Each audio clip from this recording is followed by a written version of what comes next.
My post apocalyptic shelter levels up infinitely. अध्याय 71, छोटी फसल। स्टोरेज स्पेस विस्तार कूपन। व्यक्तिगत ताकत के मामले में एक कोबोल्ड योद्धा शायद एक सामान्य हथियारबंद वयस्क को भी हरा ना पाए। इंसानी रूप में बदलने से जादूगर कोबोल्ड शक्तिशाली तो हो गए, लेकिन असल में इससे इन योद्धाओं की लड़ने की क्षमता कमजोर हो गई। चारों पैरों पर चलने की फुर्ती खोने और जानलेवा काटने वाले दांत न होने के कारण कमजोर कोबोल्ड्स, जिनमें ताकत और गति दोनों की कमी थी, स्वाभाविक रूप से सिर्फ मार ही खा सकते थे। बड़े गड्ढे के पास आकर गड्ढे में अभी भी बचाव का इंतजार कर रहा कोबोल्ड सूमो को खाली आंखों से घूर रहा था, जैसे पूछ रहा हो, अरे मेरे साथी कहाँ हैं? क्या उन्होंने मुझे धोखा दे दिया?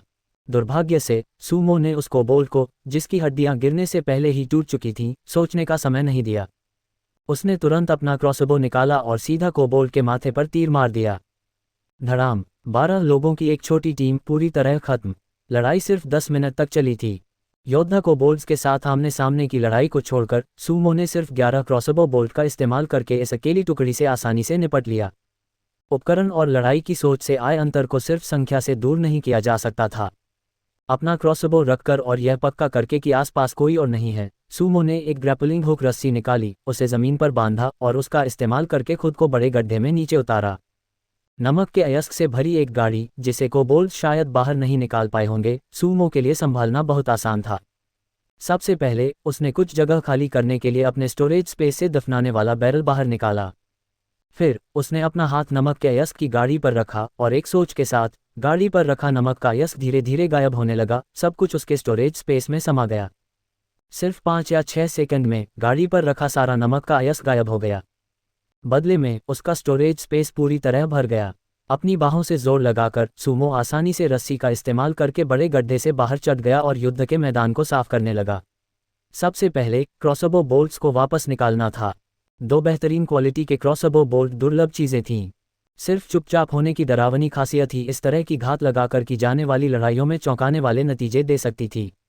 अपना तरबूज वाला चाकू ध्यान से निकालते हुए सूमो ने कोबोल्ड जादूगर का गला काट दिया और खून में से 2 छोटे मजबूत क्रॉसबो बोल्ट निकाले। बोल्ट पर खून के धब्बे देखकर सूमो ने माथे पर बल डाले और उन्हें धीरे धीरे सूखने के लिए एक तरफ रख दिया। दूसरे कोबोल्ड में लगे क्रॉसबो बोल्ट निकालना आसान था, वह बस कोबोल्ड के शरीर पर पैर रखकर उन्हें जोर से खींच सकता था। उसने एक थोड़ा टेढ़ा बोल्ट उठाया और उसे गड्ढे में फेंक दिया, जबकि बाकी 8 बोल्ट दोबारा इस्तेमाल किए जा सकते थे। बुरा नहीं है, मैंने एक बोल्ट इस्तेमाल किया और मुझे मिले। मुझे गिनने दो, 3 तांबे के चेस्ट, एक लोहे का चेस्ट और एक लकड़ी का चेस्ट। ऐसा लगता है कि जैसे जैसे मेरी ताकत बढ़ रही है, या शायद समय बीतने के कारण, कोबोल्ड जादूगरों के लिए अब सिल्वर क्वालिटी के चेस्ट गिराना मुश्किल हो रहा है। सूमो ने सिर हिलाया, सभी चेस्ट इकट्ठा करते हुए कारण के बारे में सोचने लगा। अगर यह पहला कारण था तो ये ठीक था। अगर ये दूसरा कारण था तो ये दुखद होगा। अगर समय के साथ सिल्वर चेस्ट लकड़ी के चेस्ट में बदल जाते तो इसे कौन बर्दाश्त कर सकता था? क्या यह अप्रत्यक्ष रूप से लोगों को जल्दी से राक्षसों को मारने के लिए मजबूर नहीं कर रहा है? माहुआत एक मेरा ओम नंबर 1 पैराट्रूपर लुबेन। मैं एक कोबोल्ड की 10 साल की जिंदगी एक पल के लिए यूरोपियन सम्राट बनने के लिए देने को तैयार हूँ। कुछ चेस्ट खोलने के मंत्र बुदाते हुए सूमो का हाथ सबसे पहले लकड़ी के चेस्ट पर गया, जो उनमें सबसे कम क्वालिटी का था। अच्छी चीज़ों से पहले कुछ और होना चाहिए, जो जानते हैं वे जानते हैं। खड़खड़ाहट के साथ जैसे ही सूमो ने उसे छुआ, लकड़ी का चेस्ट खुल गया, एक सफ़ेद रोशनी में बदल गया और फिर गेम पैनल की प्रॉम्प्ट आवाज़ आई। रिकॉर्ड, आपने एक लकड़ी का खजाना चेस्ट खोला। रिकॉर्ड, आपको बुल पावर स्ट्रिप 5 मीटर 1 मिली। पावर स्ट्रिप बुरा नहीं है, काफ़ी उपयोगी है। लकड़ी के खजाने का संदूक गायब होने के बाद जमीन पर गिरे पावर स्ट्रिप को देखकर सूमो ने अपने सिर के पीछे हाथ फेरा। उसके चेहरे पर संतुष्टि का भाव था। जब तक ये लकड़ी के खजाने के संदूक से निकला कोई प्लास्टिक का कबाड़ नहीं था, यह एक जीत थी। उसने पावर स्ट्रिप को एक तरफ रखा, लोहे का संदूक लिया और उसे खोलना जारी रखा। एक रोशनी चमकी और गेम का प्रॉम्प्ट सुनाई दिया। रिकॉर्ड, बधाई हो, आपने एक लोहे का खजाने का संदूक खोला है। रिकॉर्ड, आपको Mingshui brand sugar water mixed fruit can 388 gram 1 मिला है। रिकॉर्ड, आपको Mingshui brand sugar water yellow peach fruit can 408 gram 1 मिला है। हे भगवान, मैं इसे हे भगवान कह रहा हूँ। इसने मुझे एक साथ फल के 2 बड़े कैन दिए, मैं अमीर हो गया। अपना स्टोरेज स्पेस भरा होने के कारण जमीन पर गिरे डिब्बाबंद सामान को देखकर सूमो ने पछतावे के साथ उन्हें जल्दी से उठा लिया।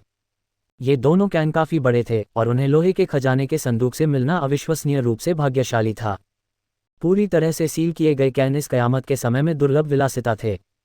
उनके स्वाद की परवाह किए बिना, ये तथ्य कि वे बड़ी मात्रा में ज़रूरी विटामिन दे सकते थे, उन्हें वर्तमान में उपलब्ध सबसे अच्छा भोजन इनाम बनाता था।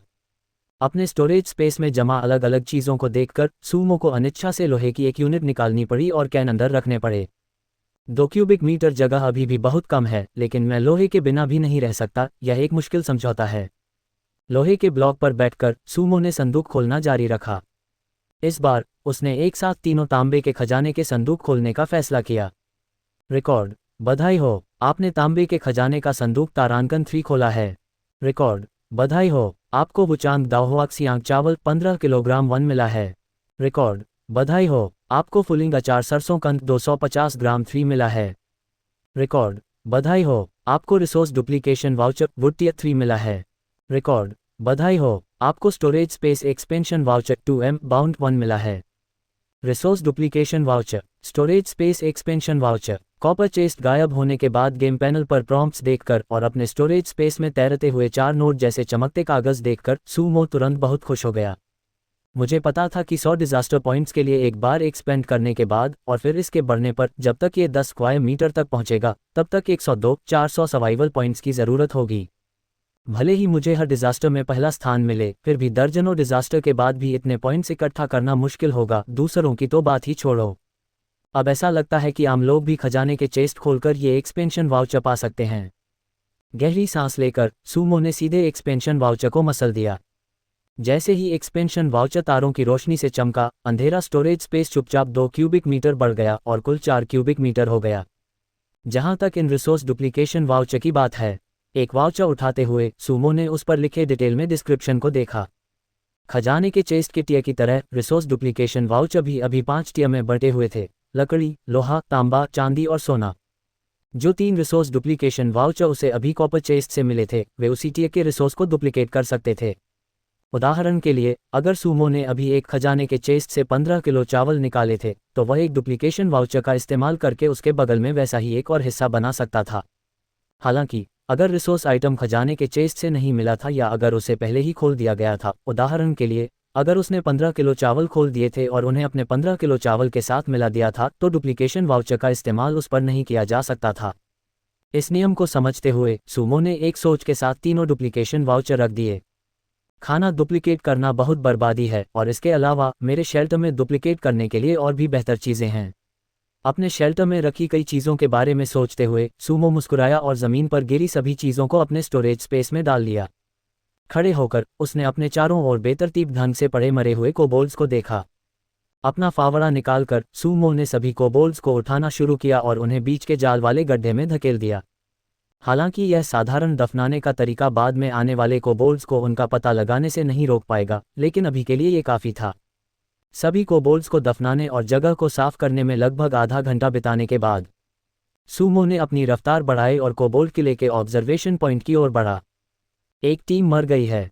मैं देखना चाहता हूं कि क्या ये कोबोल्ड्स कद्दू भाइयों की तरह एक एक करके अपने दादाजी को बचाने आएंगे, सिर्फ मौत के मुंह में जाने के लिए। बंजर जमीन का नियम: खुद के साथ बेरहम बनो, राक्षसों के साथ बेरहम बनो, और जहां तक तुम्हारी अपनी तरह की बात है, जो मेरे साथ अच्छे हैं मैं उन्हें स्वाभाविक रूप से बदला दूंगा। जो मेरे साथ बुरे हैं, जो मुझे नुकसान पहुंचाना चाहते हैं, मुझे उनसे 10 गुना 100 गुना बदला लेना होगा। ऊंची पहाड़ी पर लेटे हुए सोमा ने आराम से अपने मरे हुए आदमी के प्राइवेट मैसेज में दुनिया के बचने के नियमों का 0 वर्जन रिकॉर्ड किया। पढ़ने के लिए गूगल सर्च करें। अभी मरे हुए आदमी के प्राइवेट मैसेज 3 मुख्य मकसद पूरे करते हैं: एक जर्नलिंग के लिए, एक बचने के नियमों को रिकॉर्ड करने के लिए, और आखिरी रिसोर्स हासिल करने को ट्रैक करने के लिए। मेरी ताकत का टेस्ट हो चुका है। अब मैं 3 कोबोल्ड वॉरियर्स को संभाल सकता हूं और मेरे आर्मर के साथ मेरे पास गलती करने की काफ़ी गुंजाइश है। कुछ सिचुएशन में जिनमें ज़्यादा अग्रेसिव अप्रोच की ज़रूरत होती है, शायद मुझे ज़्यादा बोल्ड और हिम्मत वाला होना चाहिए। बुदाते हुए सोमा ने 2 और रूल्स रिकॉर्ड किए। लोग हमेशा बदलते रहते हैं। सबसे दयालु, सबसे प्रिंसिपल्स वाला इंसान भी दुनिया की क्रूरता और बेरहमी देखने के बाद धीरे धीरे अपनी इंसानियत खो देगा और सिर्फ जिंदा रहने पर फोकस करने वाला जानवर बन जाएगा। सोमा उस तरह का इंसान नहीं बनना चाहता था। हाँ, सच में। कम से कम मैगो को 400 से ज़्यादा दिनों तक अपना असली रूप बनाए रखने के बाद उसकी कॉम्पिटिटिव स्पिरिट ने सोमा को भविष्य के लिए और प्रिंसिपल्स डेवलप करने के लिए मोटिवेट किया। ओरियो उसके बगल में एक रेयर सनबाथ का मजा ले रहा था, कुछ ऐसा जो उसने कई दिनों से एक्सपीरियंस नहीं किया था। लेकिन मेरे छोटे ओरियो, तुम्हें क्या हुआ है?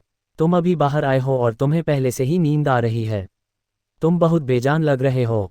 सोमा ने कोबोल्ड महल के अभी भी बंद गेट पर नजर डाली, फिर बस पलट कर लेट गया, ओरियो का पेट सहलाते हुए। सोमा का स्पर्श महसूस करते हुए ओरियो ने एक हल्की सी भौंक मारी, अपनी आंखें बंद की और धूप सेंकने के अपने खुशी भरे पल का आनंद लेता रहा। अगर सोमा ने कुछ घंटे पहले ओरियो को बिल्कुल ठीक नहीं देखा होता, और अगर ओरियो ने हाल ही में कुछ अजीब नहीं खाया होता, तो सोमा को भी लगता कि वह अब मरने वाला है। विंग्रिंग्स। ठीक है, तुम सो जाओ। वैसे भी आज करने के लिए कुछ खास नहीं है। मैं बस यही नज़र रखूंगा। अगर वे बाहर आते हैं तो मैं उन्हें डिलीवरी समझूंगा, अगर नहीं तो कोई नुकसान नहीं। ये देखकर कि ओरियो उससे परेशान नहीं होना चाहता, सोमा के पास अपना सिर घुमाने, अपने हाथ सिर के नीचे रखने और चुपचाप लेटकर बंजर जमीन के नीले आसमान को देखने के अलावा कोई चारा नहीं था। ऐसा लगता है कि बहुत समय हो गया है जब मैंने इतनी शांत और आराम की जिंदगी जी है। असल में अगर कभी न खत्म होने वाली मुसीबतें न होती तो यहाँ रहना काफ़ी दिलचस्प होता, कम से कम मैं और मजबूत हो गया हूँ। जैसे ही उसने सोचा, सोमा के होंठों पर हल्की सी मुस्कान आ गई। किसी इंसान का कॉन्फिडेंस और चार्म सब उसकी नज़र और ताकत से आता है। अपनी पिछली जिंदगी में मोडू में एक छोटे से ऑफिस में काम करते हुए, हालांकि सीनियर्स द्वारा बॉस बनने या कलीग्स द्वारा फंसाए जाने जैसी कोई मेलोड्रामेटिक घटनाएं नहीं हुई। कम से कम वह अपनी जिंदगी में फाइनेंशियल या आइडियोलॉजिकल आज़ादी हासिल नहीं कर सका। हर दिन मोडू में अपने छोटे से 120 स्क्वायर मीटर के कमरे में लौटकर देखता रहता था। हल्की पीली छत पर सोमा सोचता, अगर कभी दुनिया का अंत आया तो उसे इतनी सारी चीज़ों की चिंता नहीं करनी पड़ेगी। बदकिस्मती से जब कुछ एस्टेरॉइड सच में धरती की तरफ उड़े, न सिर्फ सोमा घबरा गया बल्कि धरती के सबसे ऊपर बैठे लोग भी घबरा गए। सिर्फ 3 महीनों में धरती पर एक के बाद एक बड़े शेल्टर बन गए। देश की मशीनरी जंग की हालत में बहुत ज्यादा काम कर रही थी, हर कोई कंट्रोल में रहने वाला आदमी बन गया था। इसलिए जब तक वह भाग नहीं गया, सोमा को घर का टिकट भी नहीं मिला। खासकर जब भी वह अपने मम्मी पापा को फ़ोन पर चिंता करते सुनता तो सोमा कॉन्फिडेंट होने का नाटक करता और उन्हें दिलासा देता, मम्मी पापा डरने की क्या बात है, बस एस्टेरॉइड हैं, एलियन नहीं। धरती इतनी बड़ी है, इसे कोई तोड़ नहीं पाएगा, है ना। इस पर फादर सू हमेशा एक बूढ़े कॉम्बैट इंजीनियर की तरह डांटते हुए कहते थे, जो सब कुछ जानता था। बच्चे, तुम्हें क्या पता, जब तुम्हारे पापा डेमोलिशन टीम में काम करते थे तो मैंने एक महान एकेडमिशियन से क्लास ली थी। एकेडमिशियन ने काइनेटिक एनर्जी और पावर के बीच के रिश्ते के बारे में बात की थी। अपने बूढ़े पापा को बेवकूफ़ बनाने की कोशिश मत करो। तुम्हारी माँ और बहन का अच्छे से ख्याल रखा जाता है। तुम बस अपना ख्याल रखना और तुम्हारी माँ और मैं आराम से रहेंगे। जैसा कि उम्मीद थी, माँ सू इस पॉइंट पर टोकेंगी। ज़्यादा कपड़े ले जाना याद रखना। शेल्टर ने कहा है कि वे खाना और पानी देंगे, लेकिन वे तुम्हारे पर्सनल सामान का ध्यान नहीं रखेंगे। कभी कभी उसकी छोटी बहन मजाक में कहती, भाई हमारी चिंता मत करो, हम तुम्हारी चिंता करते हैं। तुम इतने घर में रहने वाले हो, इस माहौल में चलो बस तैयार रहें कि हम 1 दशक से ज़्यादा समय तक एक दूसरे को नहीं देख पाएंगे, ठीक है। जब तुम वापस आओ तो अगर तुम भाभी को साथ लाते हो तो ठीक है, लेकिन भतीजे को मत लाना। मैं अभी चाची बनने के लिए तैयार नहीं हूँ। अपने 2 बूढ़े माता पिता की बार बार की चेतावनियों के बारे में सोचते हुए, आसमान की ओर देखते हुए सोमा को अपने पिता का गंभीर चेहरा दिखा, जिसमें शरारती मुस्कान की हल्की झलक थी, और उसकी माँ की आंखें जो हमेशा खुश रहती थीं लेकिन उनमें चिंता की झलक थी। डैड, मॉम, सब ठीक हो जाएगा।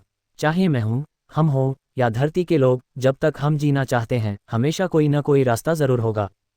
अपने सूखे होंठों को चाटते हुए सोमा ने हवा में हाथ हिलाया, सुबह बनाया हुआ बिस्किट पेस्ट निकाला और ओरियो के साथ जल्दी जल्दी खा लिया। खाने के अलावा अब रोज़ाना 7 एल से ज़्यादा सायोनिक पानी की रेगुलर इनकम थी।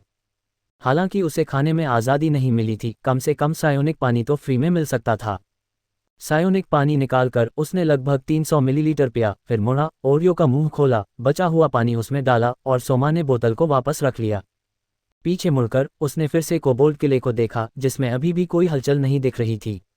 सोमा खड़ा हुआ और धीरे धीरे आगे बढ़ा। ये पहाड़ी किला से लगभग 500 मीटर दूर थी। लॉजिकली वॉच टावर पर मौजूद कोबोल्ड्स 200-300 मीटर की दूरी तक देख और कंफर्म कर सकते थे। बेशक इस बात से इनकार नहीं किया जा सकता कि वॉच टावर के कोबोल्ड्स में कुछ असाधारण नज़र या दूसरी काबिलियतें विकसित हो गई हों। इसलिए सोमा ने सूरज डूबने से पहले का समय कोबोल्ड वॉच टावर की निगरानी रेंज को अच्छी तरह से टेस्ट करने के लिए इस्तेमाल करने का फैसला किया। ओरियो को वहीं रुकने का इशारा करके सोमा झुका और आगे की ओर जॉगिंग करने लगा। आसमान में सूरज की पोजीशन देखकर अंदाजा था कि शाम के करीब 5 बजे होंगे। बंजर जमीन पर रात थोड़ी देर से होती थी, सूरज लगभग 7:30 बजे तक नहीं डूबता था। इस समय सूरज की रोशनी बहुत तेज नहीं थी, इसलिए जब वह वॉच टावर से लगभग 400 मीटर दूर था तब सोमा ने जॉगिंग से क्रॉलिंग शुरू कर दी और धीरे धीरे जमीन पर आगे बढ़ने लगा। दौड़ते समय उसके लोहे के कवच और कॉम्बैट सूट का वजन महसूस नहीं होता था, लेकिन जमीन पर रेंगते समय ये थोड़ा भारी लग रहा था। और 100 मीटर रेंगने के बाद लगभग 300 मीटर की दूरी पर पहुंचकर सोमा ने ऊपर देखा। इस समय सबसे पास के दक्षिण पूर्व वॉच टावर पर मौजूद कोबोल्ड, हालांकि ऐसा लग रहा था कि वह उस दिशा में ध्यान से देख रहा है, लेकिन असल में वह कहीं भी खास नहीं देख रहा था। रेंगते रहो, वैसे भी ये कोबोल्ड मेरी जितनी तेजी से नहीं दौड़ सकते, इसलिए वे मेरा कुछ नहीं बिगाड़ सकते। अपने हेलमेट के नीचे सोमा हल्के से मुस्कुराया और घोंघे की चाल से आगे रेंगता रहा। 280 मीटर, 250 मीटर, 230 मीटर, 150 एम। नंगी आंखों का रिजोल्यूशन लगभग 0.0003 रेडियन होता है, जिससे 150 मीटर की दूरी पर लगभग 4 सेंटीमीटर का रिजोल्यूशन मिलता है। इतनी कम दूरी पर सोमा की बढ़ती अच्छी नज़र के साथ वह दूरबीन के बिना भी वॉच टावर पर कोबोल्ड के चेहरे के हाव भाव को हल्के से देख सकता था। क्या ये कमीना सो रहा है? क्या ये मुझे हवा से लड़ने के लिए मजबूर कर रहे हैं? अपने स्टोरेज स्पेस से दूरबीन निकालकर उसने उन्हें अपनी आंखों पर लगाया। इस बार कोबोल्ड के चेहरे के हाव भाव तो छोड़िए, सोमा साफ साफ देख सकता था कि उसकी पुतलियां बड़ी हैं या छोटी, और उसके होठों पर काले धब्बे बाईं ओर हैं या दाईं ओर। इस समय वॉच टावर वाले कोबोल्ड की पुतलियां बहुत ज्यादा फैली हुई थीं और उसकी सिलेरी मांसपेशियां ढीली थीं, जो साफ साफ दिखा रहा था कि कई हाई स्कूल के छात्र किस चीज से जलते थे। गुप्त तकनीक, खुली आंखों से सोना। तुम चालाक बूढ़े कुत्ते, सच में कुछ तो गड़बड़ है। 5-6 मिनट और देखने के बाद, किले में किसी और कमजोरी और गेट की खासियतों जैसी डिटेल्स को ध्यान से देखने के बाद सोमा का दिमाग चला। उसने दूरबीन हटाई और उसकी जगह ठंडा इलेक्ट्रिक क्रॉसबो ले लिया। उसने पावर बटन दबाया और क्रॉसबो के सेल्फ चेक पूरा होने का इंतजार किया। सोमा धीरे धीरे लेटी हुई पोजीशन से एक पैर पर घुटने टेक कर बैठ गया और जैसे ही उसका पोस्चर बदला, क्रॉसबो अपने आप धीरे धीरे ऊपर उठ गया। वॉच टावर पर कोबोल्ड को स्कोप से देखते हुए, जिसने अभी भी कोई रिएक्शन नहीं दिया था, सोमा के होठों पर मुस्कान आ गई। अच्छा कुत्ता, सोते रहो। ट्रिगर दबा दिया गया। एक काला तीर हवा में उड़ा और तुरंत कोबोल्ड की नाजुक खोपड़ी को छेद गया। 1 फुट खून बाहर निकला और सामने नीले आसमान में फैल गया। उसी समय कोबोल्ड किले के अंदर एक अलार्म बजा और अचानक भौंकने की आवाजें आने लगीं। विशाल किले में आवाज की लहरें डरावनी थीं। पहली बार सुनने पर कम से कम 1000 कोबोल्ड रहे होंगे। इतने सारे कोबोल्ड के साथ ऑटोमेटिक राइफल होने पर भी वह जीत नहीं पाता।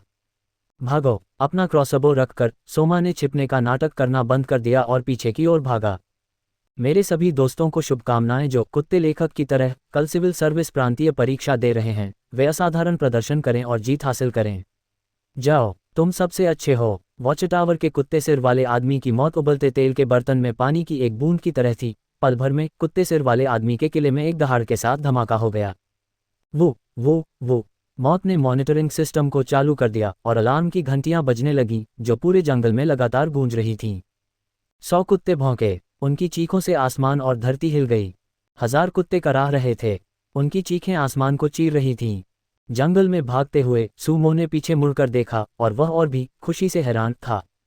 इस समय कुत्ते सिर वाले आदमी के किले का मुख्य द्वार पूरी तरह से खुल गया था और उसकी नज़र में सैकड़ों कुत्ते सिर वाले आदमी छोटे गेट से बाहर निकल रहे थे।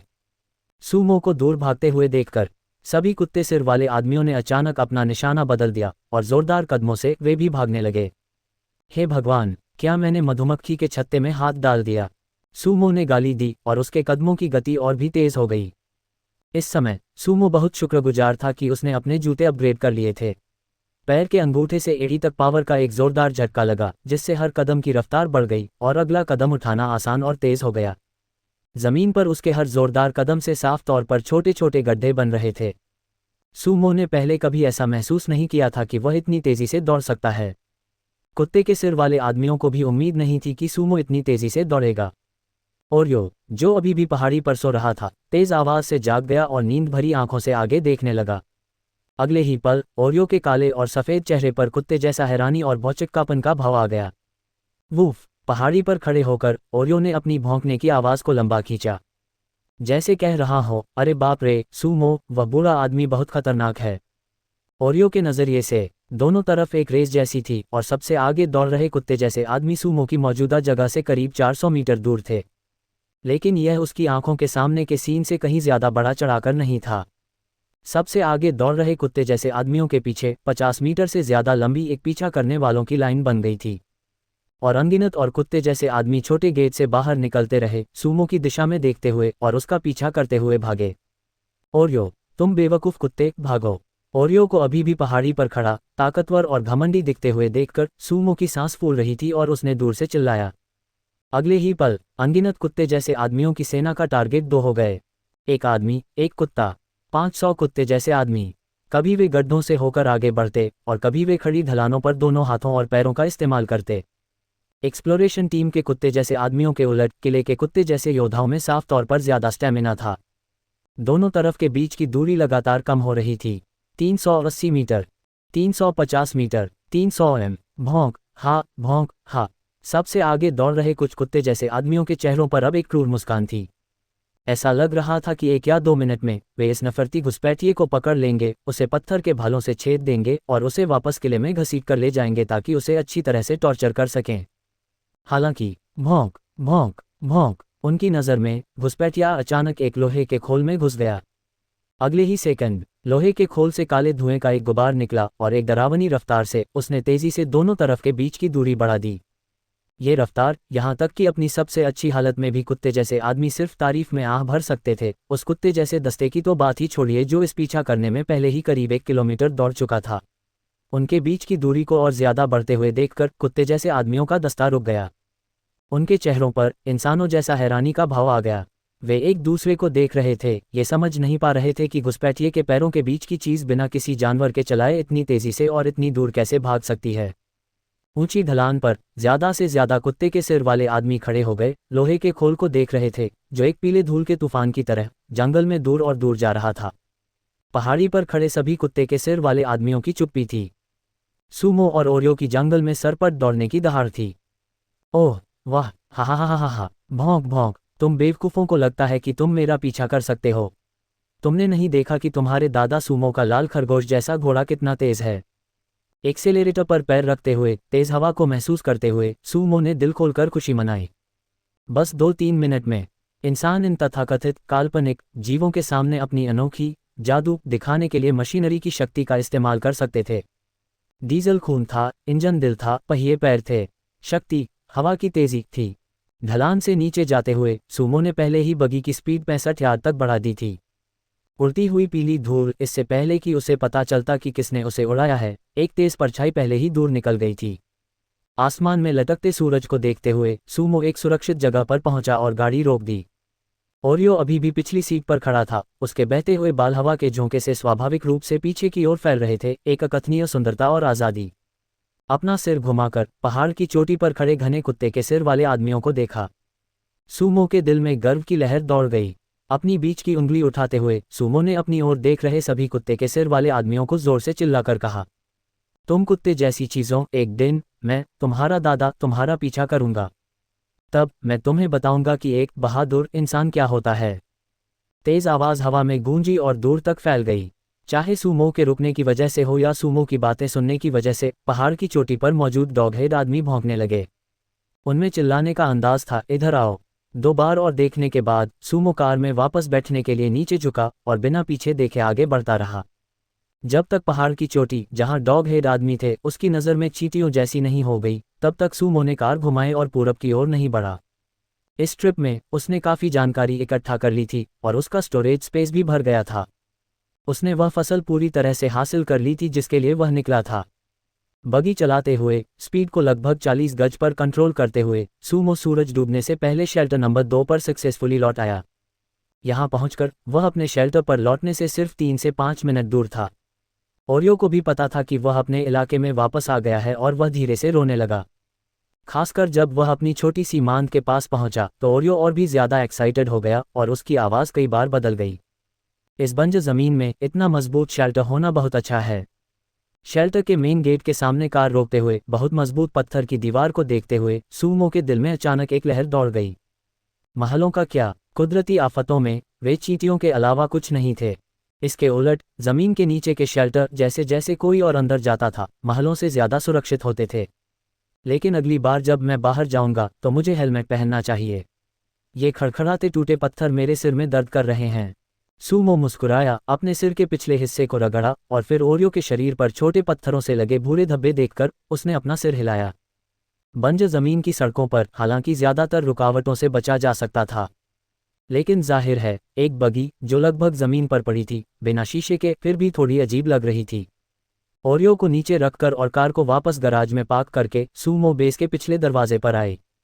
कल मुझे ये पता लगाना है कि एक बड़ा लॉक कैसे बनाया जाए, नहीं तो हर बार जब मैं अंदर बाहर जाऊंगी तो मुझे पिछले दरवाजे पर आना होगा और पिछले दरवाजे में लॉक भी नहीं है, जो थोड़ा खतरनाक है। भारी पत्थर की पटिया उठाकर ओरियो को अंदर आने दिया और फिर आसपास का फिर से जायजा लिया। सूमो अंदर जाने के लिए नीचे झुकी और पत्थर की पटिया को बंद कर दिया। Clock clock clock. Big spark और लिटिल स्पार्क ने आवाज सुनी और जल्दी से बाहर भागे। पिछले दरवाजे के बाहर एक लाइन में अच्छे से बैठ गए। सूमो को आते देखकर उन्होंने अपनी छोटी छाती फुला ली और सूमो के चारों ओर चक्कर लगा लिया। ठीक है, मैं वापस आ गई हूँ। क्या तुम्हें भूख लगी है? कल्चर मीडियम पर छोटे क्रिस्टल दिखते देखकर सूमो समझ गया कि बिग स्पार्क और लिटिल स्पार्क के बर्ताव का क्या मतलब है। हे भगवान, वे क्रेडिट लेने आए थे, है ना? लिटिल स्पार्क का सिर सहलाते हुए और दोनों छोटे चूजों को अपनी बाहों में पकड़े हुए सूमो लिविंग रूम में गया और लाइट जला दी। धुंधला सा शेल्टर अचानक रोशन हो गया। ये बिल्कुल वैसा ही था जैसे अर्थेरा में पूरे दिन बाहर काम करने के बाद अपने कमरे में लौटना। इस पल उस पर एक बहुत ही सुरक्षित एहसास छा गया। मेरे पास सल्फर है, मेरे पास साल्टोपीटर है और 12 दिन बाकी हैं। तुम कुत्ते जैसे सिरफिरे जानवरों, बस मेरा इंतजार करो। छोटे बच्चों, जल्दी मत करो, पहले मुझे आज की फसल गिनने दो। थोड़ी देर तक चिपके हुए बड़े और छोटे स्पार्क को छेड़ने के बाद मैंने दोनों चूजों को जमीन पर रखा और ओरियो को खेलने के लिए बुलाया। सूमो सप्लाई रूम में गया और सामान निकालने लगा। सबसे पहले थे सॉल्टोपीटर के बड़े बड़े टुकड़े जिन्होंने पहले ही स्टोरेज की जगह भर दी थी। ये सॉल्टोपीटर के टुकड़े बहुत ज़्यादा शुद्ध थे, जिन्हें ज़्यादा प्रोसेसिंग की ज़रूरत नहीं थी, उन्हें सीधे पीसकर इस्तेमाल किया जा सकता था। कोई भी युद्ध चाहने वाला इन्हें देखकर कहता कि किस्मत उनके साथ है। सल्फर से भरे हुए सामान रखने के कमरे को देखकर सूमो इन सॉल्टोपीटर के टुकड़ों को अभी के लिए दूसरे बेडरूम में ही रख सकता था। सॉल्टोपीटर की गंध सल्फर जितनी तेज नहीं थी, खासकर यह प्राकृतिक सॉल्टोपीटर अयस्क। हल्की कड़वी गंध के अलावा दूसरी गंधों को पहचानना मुश्किल था। ये सॉल्टोपीटर के टुकड़े कुल मिलाकर कम से कम 300 से 500 कैटी हैं। इसका मतलब है कि मुझे कुछ समय के लिए फिर से छापा मारने की ज़रूरत नहीं पड़ेगी। सभी सॉल्टोपीटर अयस्क को एक साथ ढेर करके सूमो ने संतुष्टि से सिर हिलाया। इतनी बड़ी मात्रा में सामान जमा करने की गिलहरी जैसी खुशी अकल्पनीय थी। बस थोड़ा और चारकोल सही अनुपात में मिलाने पर वह एकदम सही प्रोपेलेंट ब्लैक पाउडर बना सकता था। खाने की बात करें तो चावल का ये 15 किलो का बैग सच में एक ज़रूरी समस्या हल हो गई। और डिब्बाबंद खाने के ये 2 डिब्बे अगर कम खाए जाएं तो बिना किसी दिक्कत के कम से कम 1 महीने तक चलेंगे। अपने जमा किए हुए सर्वाइवल का सामान निकालकर सूमो ने चावल का बैग उठाया और चूल्हे की तरफ चला गया। पिछले कुछ दिनों से या तो ब्रेड सूप था या बिस्किट पेस्ट। ये दोनों चीज़ें शुरू में 1 या 2 बार खाने के लिए ठीक थीं, लेकिन इन्हें ज़्यादा खाने से सच में तबीयत खराब हो सकती थी। चावल देखते ही सूमो के पेट में तुरंत गुड़गुड़ाहट होने लगी और मुंह में पानी आ गया। एक आम आदमी के खाने का हिस्सा लगभग 2 लियांग पका हुआ चावल या 1 लियांग से थोड़ा ज़्यादा कच्चा चावल होता है। एक जिन चावल लगभग 3 दिन चल सकता है। बेशक सूमो के लिए, जिसे अब बहुत ज़्यादा भूख लगी थी और जिसकी ताकत तेज़ी से बढ़ रही थी, पेट भरने के लिए एक बार के खाने में कम से कम 3 लियांग या 4 लियांग भी चावल की ज़रूरत होगी। यह अजीब है, क्या मैं इतना भाग्यशाली हूँ? एक ही कांस्य खजाने के बक्से से इतना चावल मिल सकता है जो एक आदमी को 1 महीने से ज़्यादा खिला सके। लॉजिकली शुरुआती स्टेज में लोगों के पास खाने की कमी नहीं होनी चाहिए, है ना?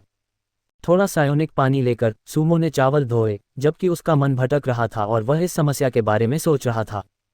इस ड्रॉप रेट के हिसाब से अगर उसकी किस्मत और भी अच्छी होती और वह चावल के 2 बैग खोलता और कम खाता तो 2 या 3 महीने तक चलना कोई समस्या नहीं होती।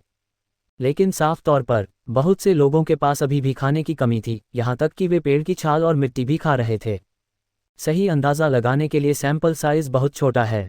हो सकता है कि मेरी किस्मत बेहतर हो और मुझे हमेशा अच्छी चीज़ें मिलती हों। इस सवाल को, जिसका जवाब अभी नहीं मिल सकता था, एक तरफ रखकर उसने धुले हुए चावल पहले से जल रहे मिट्टी के बर्तन में डाले और चूल्हे के पास बैठकर चुपचाप इंतजार करने लगा। राइस कुकर नहीं है, कोई बात नहीं, सबसे पुराने मिट्टी के बर्तन और सबसे पुराने भाप देने के तरीके से चावल में धुएं जैसी खुशबू आएगी, जिससे वह और भी ज़्यादा स्वादिष्ट लगेगा। सबसे पहले उसने चावल को बर्तन में तब तक उबाला जब तक कि अंदर का सख्त हिस्सा लगभग नरम न हो गया।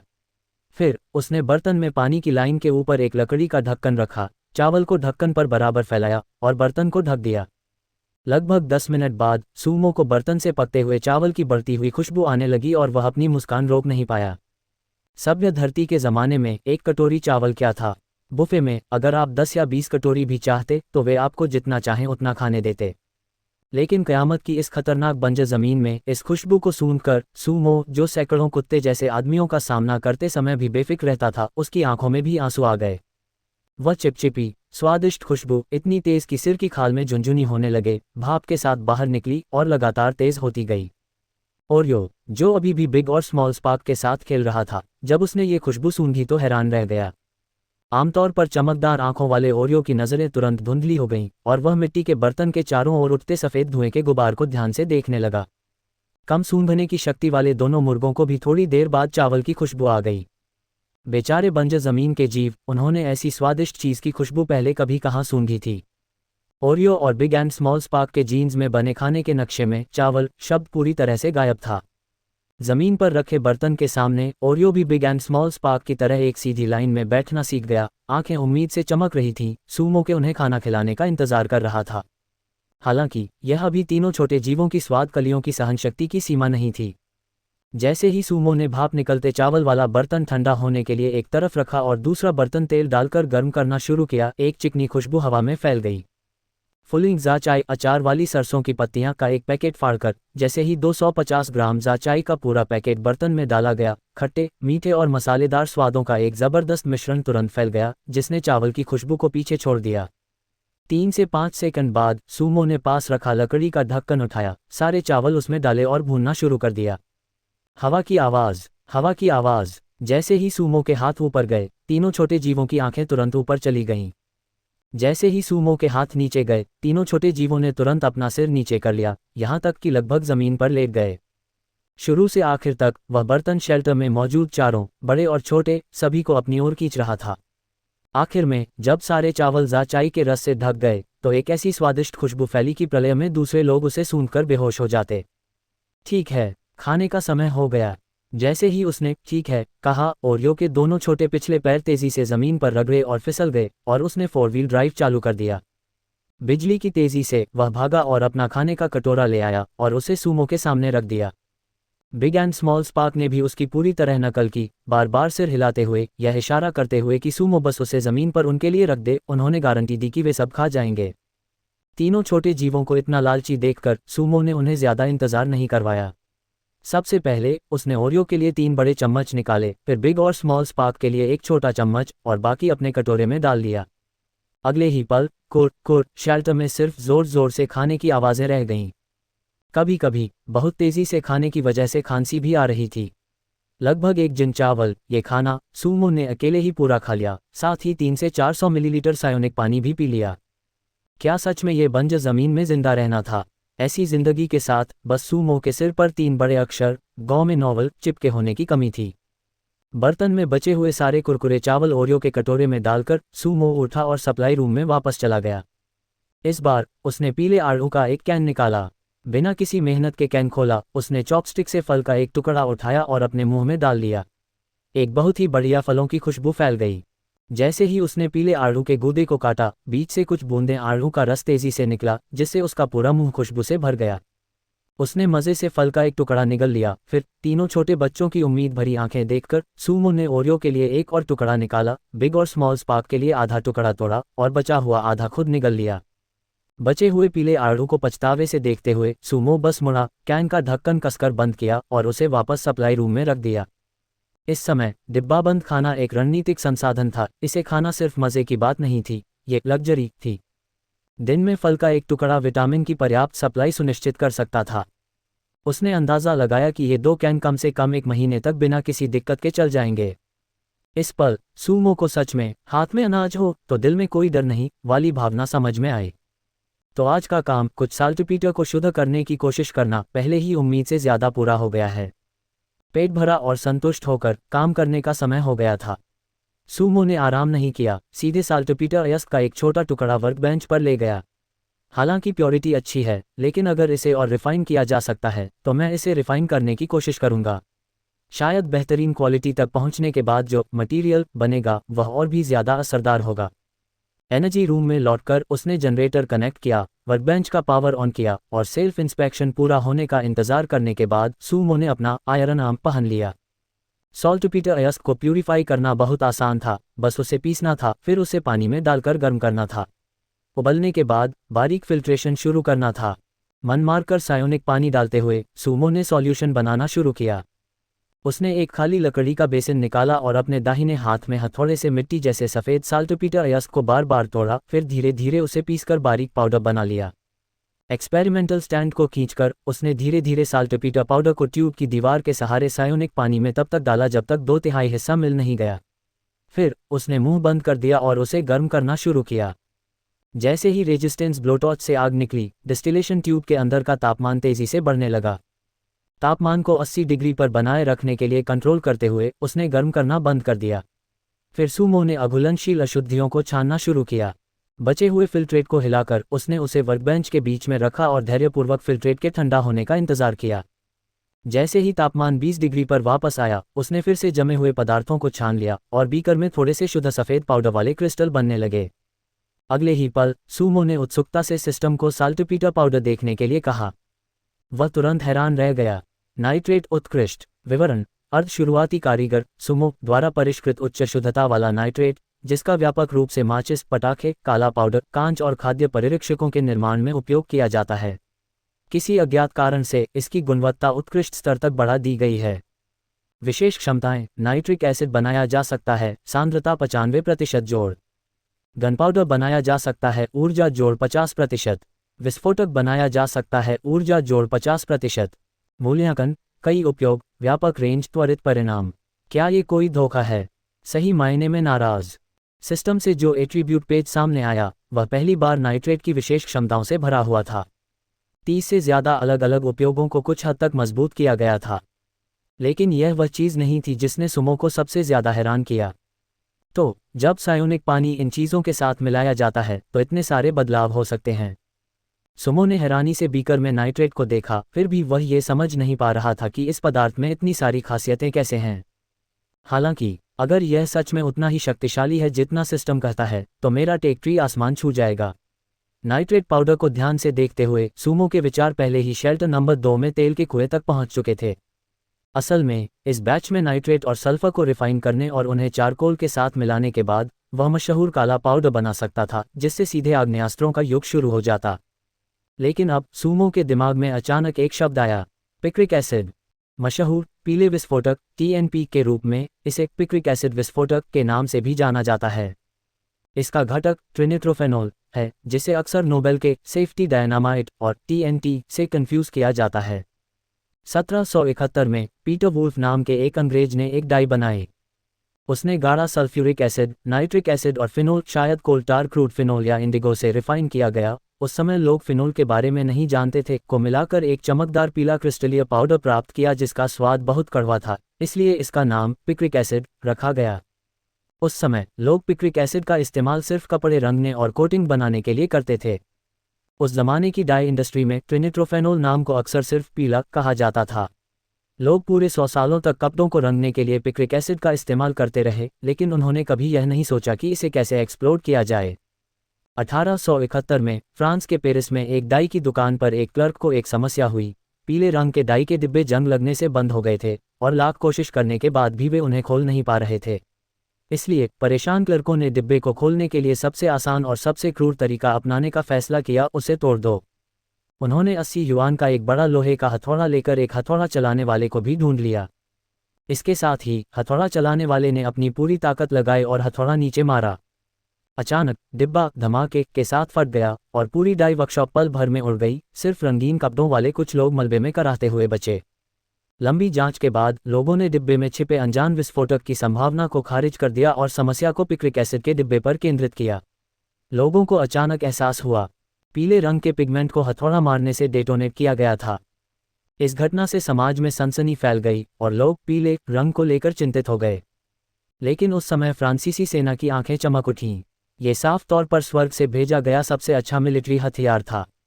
पीले रंग ने लंबे समय तक इस्तेमाल में अपनी सुरक्षा साबित कर दी थी और इसे आसानी से बड़े पैमाने पर बनाया जा सकता था। इसके बाद फ्रांसीसी यूजीन टर्पिन पहले व्यक्ति थे जिन्होंने गोले के लिए पिक्रिक एसिड प्रेसिंग मेथड विकसित किया और इसे मेलिनाइट या मेलिनाइट नाम भी दिया। बहुत से लोग इस शब्द से अनजान हैं, लेकिन हर कोई टाइप 18 फील्ड गन से परिचित है जो ली यूनलॉन की इटालियन तोप है। अब नाइट्रेट से नाइट्रिक एसिड बनाया जा सकता है और सल्फर और नाइट्रेट मिलकर सल्फ्यूरिक एसिड बना सकते हैं, साथ ही पेट्रोलियम से निकाला गया थोड़ा टोल्यून। अगर यह सच में मुमकिन है तो मेरा बम टेक ट्री सीधे ब्लैक पाउडर और नाइट्रोसेल्यूलोज को छोड़कर पीले विस्फोटक के युग में चला जाएगा। अपने पिता के बारे में सोचते हुए जो आने से पहले विस्फोटक कॉन्फ़िगरेशन के बारे में बड़बड़ा रहे थे, सूमो तुरंत उत्साहित हो गया। आखिरकार ब्लैक पाउडर सिर्फ एक प्रोपेलेंट है। जब इसे पाउडर चार्ज के रूप में बनाया जाता है तो ये सिर्फ विस्फोट और जलने की प्रक्रिया को पूरा कर सकता है। पिक्रिक एसिड अलग होता है। एक बार डेटोनेट होने पर केमिकल रिएक्शन की शॉकवेव सबसे पहले शुरुआती पॉइंट पर एक एक्सप्लोसिव रिएक्शन करती है, जिससे बहुत ज़्यादा तापमान, ज़्यादा दबाव और तेज़ गति वाली गैस का बहाव पैदा होता है, जो फिर एक्सप्लोसिव में एक शॉकवेव पैदा करता है।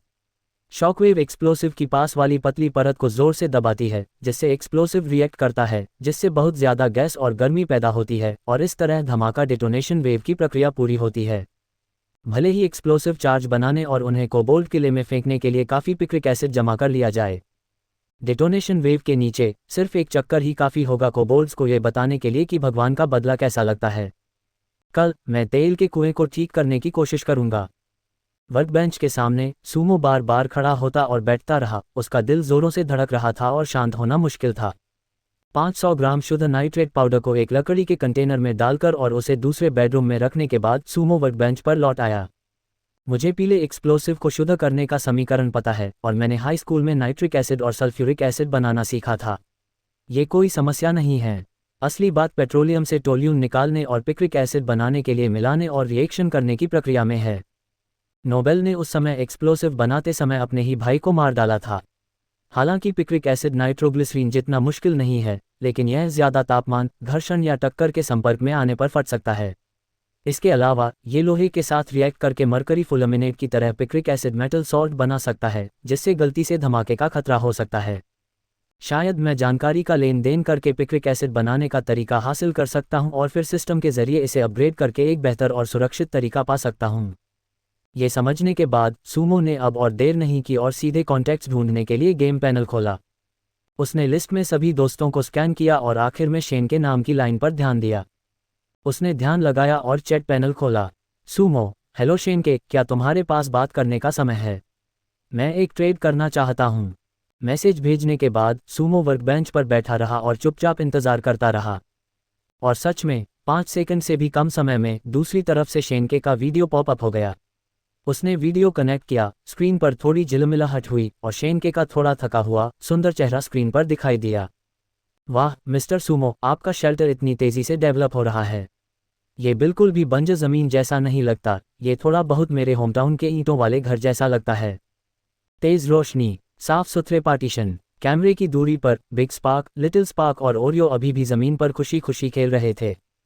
फिर उसने खुद को देखा, एक टूटा फूटा लकड़ी का घर जिसमें घर की बनी धुएं वाली मशालों से रोशनी हो रही थी और खिड़की के बाहर बिल्कुल अंधेरा था। कभी कभी हवा का एक झोंका आता, कमरे में काला धुआं भर देता, जिससे लोगों को खांसी आने लगती। अरे नहीं नहीं, मुझे बस किस्मत से थोड़ी तरक्की मिली है। तुम लोगों के मुकाबले ये कुछ भी नहीं है। सूमो ने हाथ हिलाया, जल्दी से शिष्टाचार खत्म किया और सीधे मुद्दे पर आया। मैं तुमसे एक डील करना चाहता हूँ। तुम पीले विस्फोटक के बारे में जानते हो, है ना? Picric acid. मुझे लगता है कि तुम्हारी तरफ किसी को इसका फॉर्मूला और बनाने का तरीका पता होगा, है ना? हाँ, यह कोई समस्या नहीं है। अगर हमारे पास कच्चा माल कम नहीं होता तो हम इसे पहले ही बना चुके होते। क्या तुम्हारे पास आसपास कच्चा माल है? शेनके ने ज़्यादा सोचे बिना कहा। आखिरकार ये चीज़ मुश्किल नहीं थी। बाद के TNT, RDX या फ्यूल एयर बमों की तुलना में पीले विस्फोटक बनाना लगभग आसान था, बशर्ते कच्चा माल उपलब्ध हो। लेकिन इस चीज़ में कच्चे माल की ही कमी थी। प्राचीन चीन में विस्फोटक विकसित न होने का कारण यह था कि पेट्रोलियम निकालना मुश्किल था। हर जगह पेट्रोलियम नहीं था। एक टॉप टियर रणनीतिक सामग्री होने के नाते ये साफ था कि शेनके के शेल्टर ने आसपास इसकी खोज नहीं की थी। अहम कच्चे माल के बारे में मुझे वे एक खजाने के बक्से से मिले। मेरे पास अभी स्टॉक में कुछ हैं, इसलिए मैंने सोचा कि मैं आत्मरक्षा के लिए कुछ विस्फोटक बना लूं। सूमो के चेहरे पर कोई बदलाव नहीं आया जब उसने सरासर झूठ बोला। हालांकि ज्यादा समझाने की जरूरत नहीं थी, वे बस व्यापार कर रहे थे, इसलिए संक्षिप्त उल्लेख ही काफी था। दूसरी तरफ शेनके ने सिर हिलाया, तो इस बार व्यापार की चीज क्या है? अभी भी सायोनिक पानी? नहीं, इस बार मैं तुमसे जानकारी का व्यापार करूंगा, दूसरी दुनिया के जीवों के बारे में जानकारी। सूमो आत्मविश्वास से मुस्कुराया और हाथ हिलाया। मुझे डर है कि मैं वह फैसला नहीं ले सकता, मुझे अपने सीनियर से बात करनी होगी। शेनके परेशान लग रही थी। सूमो की सहमति मिलने के बाद उसने कॉल काट दिया। थोड़ी देर बाद जब कॉल फिर से कनेक्ट हुआ तो दूसरी तरफ दो गंभीर चेहरे वाले अधेड़ उम्र के आदमी बैठे थे और उनके पीछे 4 रिकॉर्डर बैठे थे जो घबराकर कैमरे की तरफ देख रहे थे। नमस्ते सूमो, हमने तुम्हारे ट्रेड को मंजूरी दे दी है। बस हमें दूसरी दुनिया के जीवों के बारे में जानकारी बताओ, और चाहे हमें इसके बारे में पता हो या न हो, हम तुम्हें बाद में पूरा फॉर्मूला और बनाने का तरीका देंगे। सिर हिलाते हुए सूमो को इस बात का डर नहीं था कि दूसरा पक्ष पीछे हट जाएगा। उसने सीधे और धीरे धीरे योद्धा कोबोल्ड्स, वॉरलॉक कोबोल्ड्स और सफ़ेद कपड़े पहने कोबोल्ड्स के बारे में जानकारी बताई, जिनके बारे में उसे अभी पूरी जानकारी नहीं थी। इस प्रक्रिया के दौरान सूमो ने कुछ लड़ाई की डिटेल्स छोड़ दी, सिर्फ वॉरलॉक कोबोल्ड्स के जादू करने के तरीकों, योद्धा कोबोल्ड्स की लड़ने की शक्ति और कोबोल्ड्स के आने पर उनके पास मौजूद सामान जैसी जानकारी बताए। चारों रिकॉर्डर तेजी से लिख रहे थे। सूमो वीडियो से उनके चेहरों पर हैरानी देख सकता था जैसे जैसे ज्यादा से ज्यादा जानकारी सामने आ रही थी।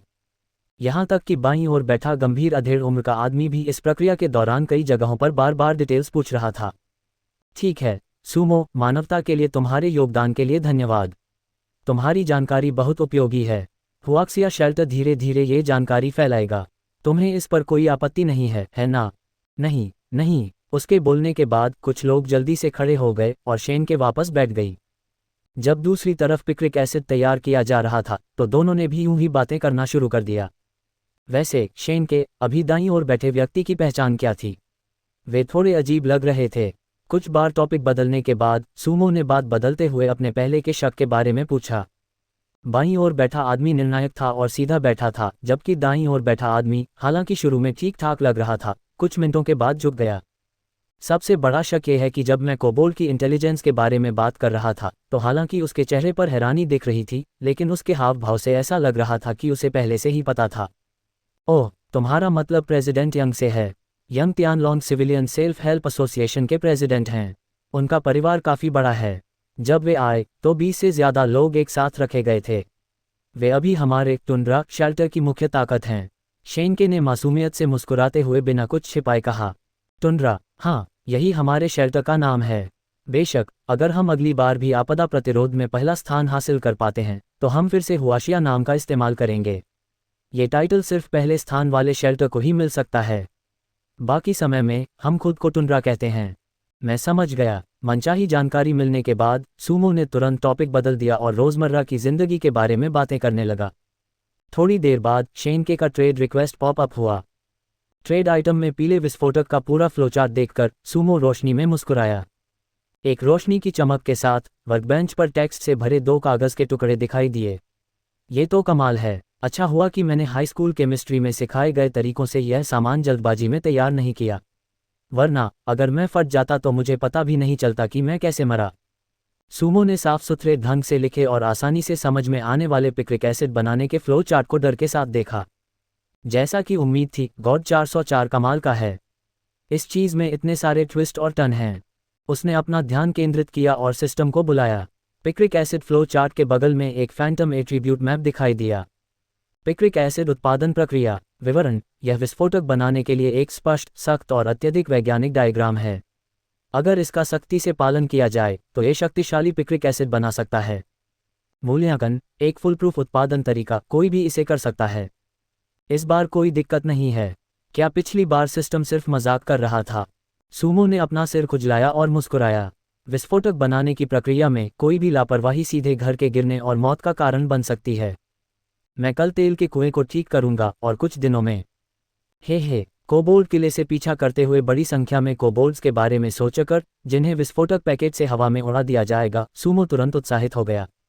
वह खड़ा हुआ और फ्लो चार्ट को सावधानी से अपने स्टोरेज स्पेस में रख दिया। अब से मैं यूं ही सायोनिक पानी का ट्रेड नहीं कर सकता। अगर मैं इसका ट्रेड करता भी हूं तो मुझे ये पक्का करना होगा कि लोग इसे इकट्ठा न कर सकें, वरना ये दुश्मन की मदद करना होगा। जिस पानी के टैंक में सायोनिक पानी रखा था वहां आकर सूमो ने दांत पीसे और आधा बेसिन सायोनिक पानी निकाला। दर्द भरे चेहरे के साथ उसने अपने अंदर के कपड़े उतारे, उन्हें बेसिन में रखा और उन्हें धोना शुरू कर दिया। साफ दिख रहा था कि साफ सायोनिक पानी जल्दी ही गंदा हो गया और 3 से 5 मिनट बाद वह पूरी तरह से मिट्टी जैसा हो गया। धरती पर भी 1 हफ्ते तक कपड़े न धोने पर भी इतना बुरा हाल नहीं होता था। इस मैदान में हवा और रेत बहुत ज्यादा है। उसने कपड़ों से पानी निचोड़ा और तीनों छोटे बच्चों को अपनी तरफ घूरते हुए देखकर सूमो ने ऐसा दिखाया जैसे कुछ हुआ ही नहीं और इस्तेमाल किया हुआ पानी कल्चर मीडियम के किनारे डाल दिया। सबूत मिटाना गुना, कल्चर मीडियम को पानी देना। धुंधला सायोनिक पानी इंसानों के पीने लायक नहीं था, लेकिन कल्चर मीडियम को कोई दिक्कत नहीं हुई और उसने सारा पानी सोख लिया। कुछ सोचने के बाद सूमो ने फैसला किया कि वह कल के हिस्से का पानी अपने बाहरी कपड़े धोने के लिए इस्तेमाल करेगा, जिससे सब्जियों को भी आसानी से पानी मिल जाएगा। उसने थोड़ा और पानी निकाला, अपने दांत ब्रश किए और अपना चेहरा धोया, फिर आराम से छोटे बिस्तर पर लेट गया। आपदा से पहले की पृथ्वी से लेकर इस बंजर जमीन पर 8 दिन तक रहना। इंसानियत की मजबूत अनुकूलन क्षमता ने उन्हें बंजर जमीन के नियमों और दिनचर्या का पूरी तरह से आदी बना दिया था। सूरज उगने पर काम, सूरज डूबने पर आराम। टुंड्रा शेल्टर के लिए बिना किसी स्थिर आग के स्रोत या बिजली के आम लोग सूरज डूबने के बाद सिर्फ बिस्तर पर लेट सकते थे, अगले दिन का इंतजार करते हुए। सिस्टम द्वारा पहले बनाई गई बिना धुएं वाली मशालों के विपरीत जानवरों की चर्बी की मौजूदगी के कारण इंसानों द्वारा बनाई गई मशालों से घना काला धुआं निकलता था और वे रात में रोशनी के लिए बिल्कुल भी अच्छे साधन नहीं थे। जहां तक ज्यादा उन्नत रोशनी की बात है, इस स्टेज पर उसके लिए संसाधनों का इस्तेमाल करना अभी भी बहुत बड़ी बर्बादी होगी। शायद 8 दिन मेरे लिए बहुत तेज हैं, जिससे बाकी सब बहुत धीमे लगते हैं। कुछ नहीं से कुछ बनने तक दूसरे शेल्टर काफ़ी तेज़ी से डेवलप हो रहे हैं। मुझे उम्मीद है कि इस आपदा में ज़्यादा लोग नहीं मरेंगे। ये सोचते हुए सूमो को कुछ एहसास हुआ, उसकी नज़रें पत्थर की छत को घूरते हुए भटक रही थीं। दुर्भाग्य से सरल लेकिन शानदार पत्थर के पैटर्न सूमो को जवाब नहीं दे सके। बिस्तर के पास के लैंप की गर्म रोशनी में शेल्टर असामान्य रूप से शांत था, सिवाय बिग और लिटिल स्पार्की की कभी कभी आने वाली गुड़गुड़ाहट के। काफ़ी देर बाद सूमो ने चुपचाप वर्ल्ड चैट खोला और चैट बॉक्स में एक मैसेज टाइप किया। सूमो, सभी जीवित इंसान कृपया निजी तौर पर बनाए गए शेल्टर से सावधान रहें, फंसाने से सावधान रहें और एलियन गुलामों से सावधान रहें। जैसे ही वह इसे भेजने वाला था, जैसे ही उसका मन सेंड बटन को छूने वाला था, सूमो ने मैसेज डिलीट कर दिया, अपनी आंखें बंद कर लीं और धीरे धीरे सो गया। बीजिंग, शंघाई और गुआंगझो आंसुओं पर विश्वास नहीं करते और सर्वनाश तो और भी कम करता है। जब से उसने कोबोल्ट साल्टपीटर कैंप में बहुत से इंसानों को चुपचाप माइनिंग करते देखा और फिर भी उसे वर्ल्ड चैनल पर इससे जुड़े कोई मैसेज नहीं मिले, उस पल सूमो असल में इस बात को मानना नहीं चाहता था। क्रूर बंजर जमीन में कोबोल्ट साल्टपीटर कैंप जैसे कई एलियन रिसोर्स पॉइंट निश्चित रूप से कम नहीं थे। उनमें से जरूर कई गुना, दर्जनों गुना या शायद सैकड़ों गुना ज्यादा गुलाम इंसान होंगे जितने उसने आज देखे। कुछ लोगों को छोड़कर जो अभी भी ऑफिशियल शेल्टर में लौटने की उम्मीद रखते थे, ज्यादातर इंसान असल में वापस नहीं जाना चाहते थे। हालांकि राक्षसों के गुलाम थे, कम से कम उन्हें हर दिन खाने पीने की चिंता नहीं करनी पड़ती थी। जब तक उनमें थोड़ी ताकत थी, वे इस कयामत में जिंदा रह सकते थे। जंगल में भूख से मरने वालों की तुलना में क्या ये भी एक तरह की किस्मत नहीं थी? क्या उसे आवाज उठानी चाहिए? सूमो को नहीं पता था, कम से कम अभी के लिए कोई उसे नहीं बताएगा।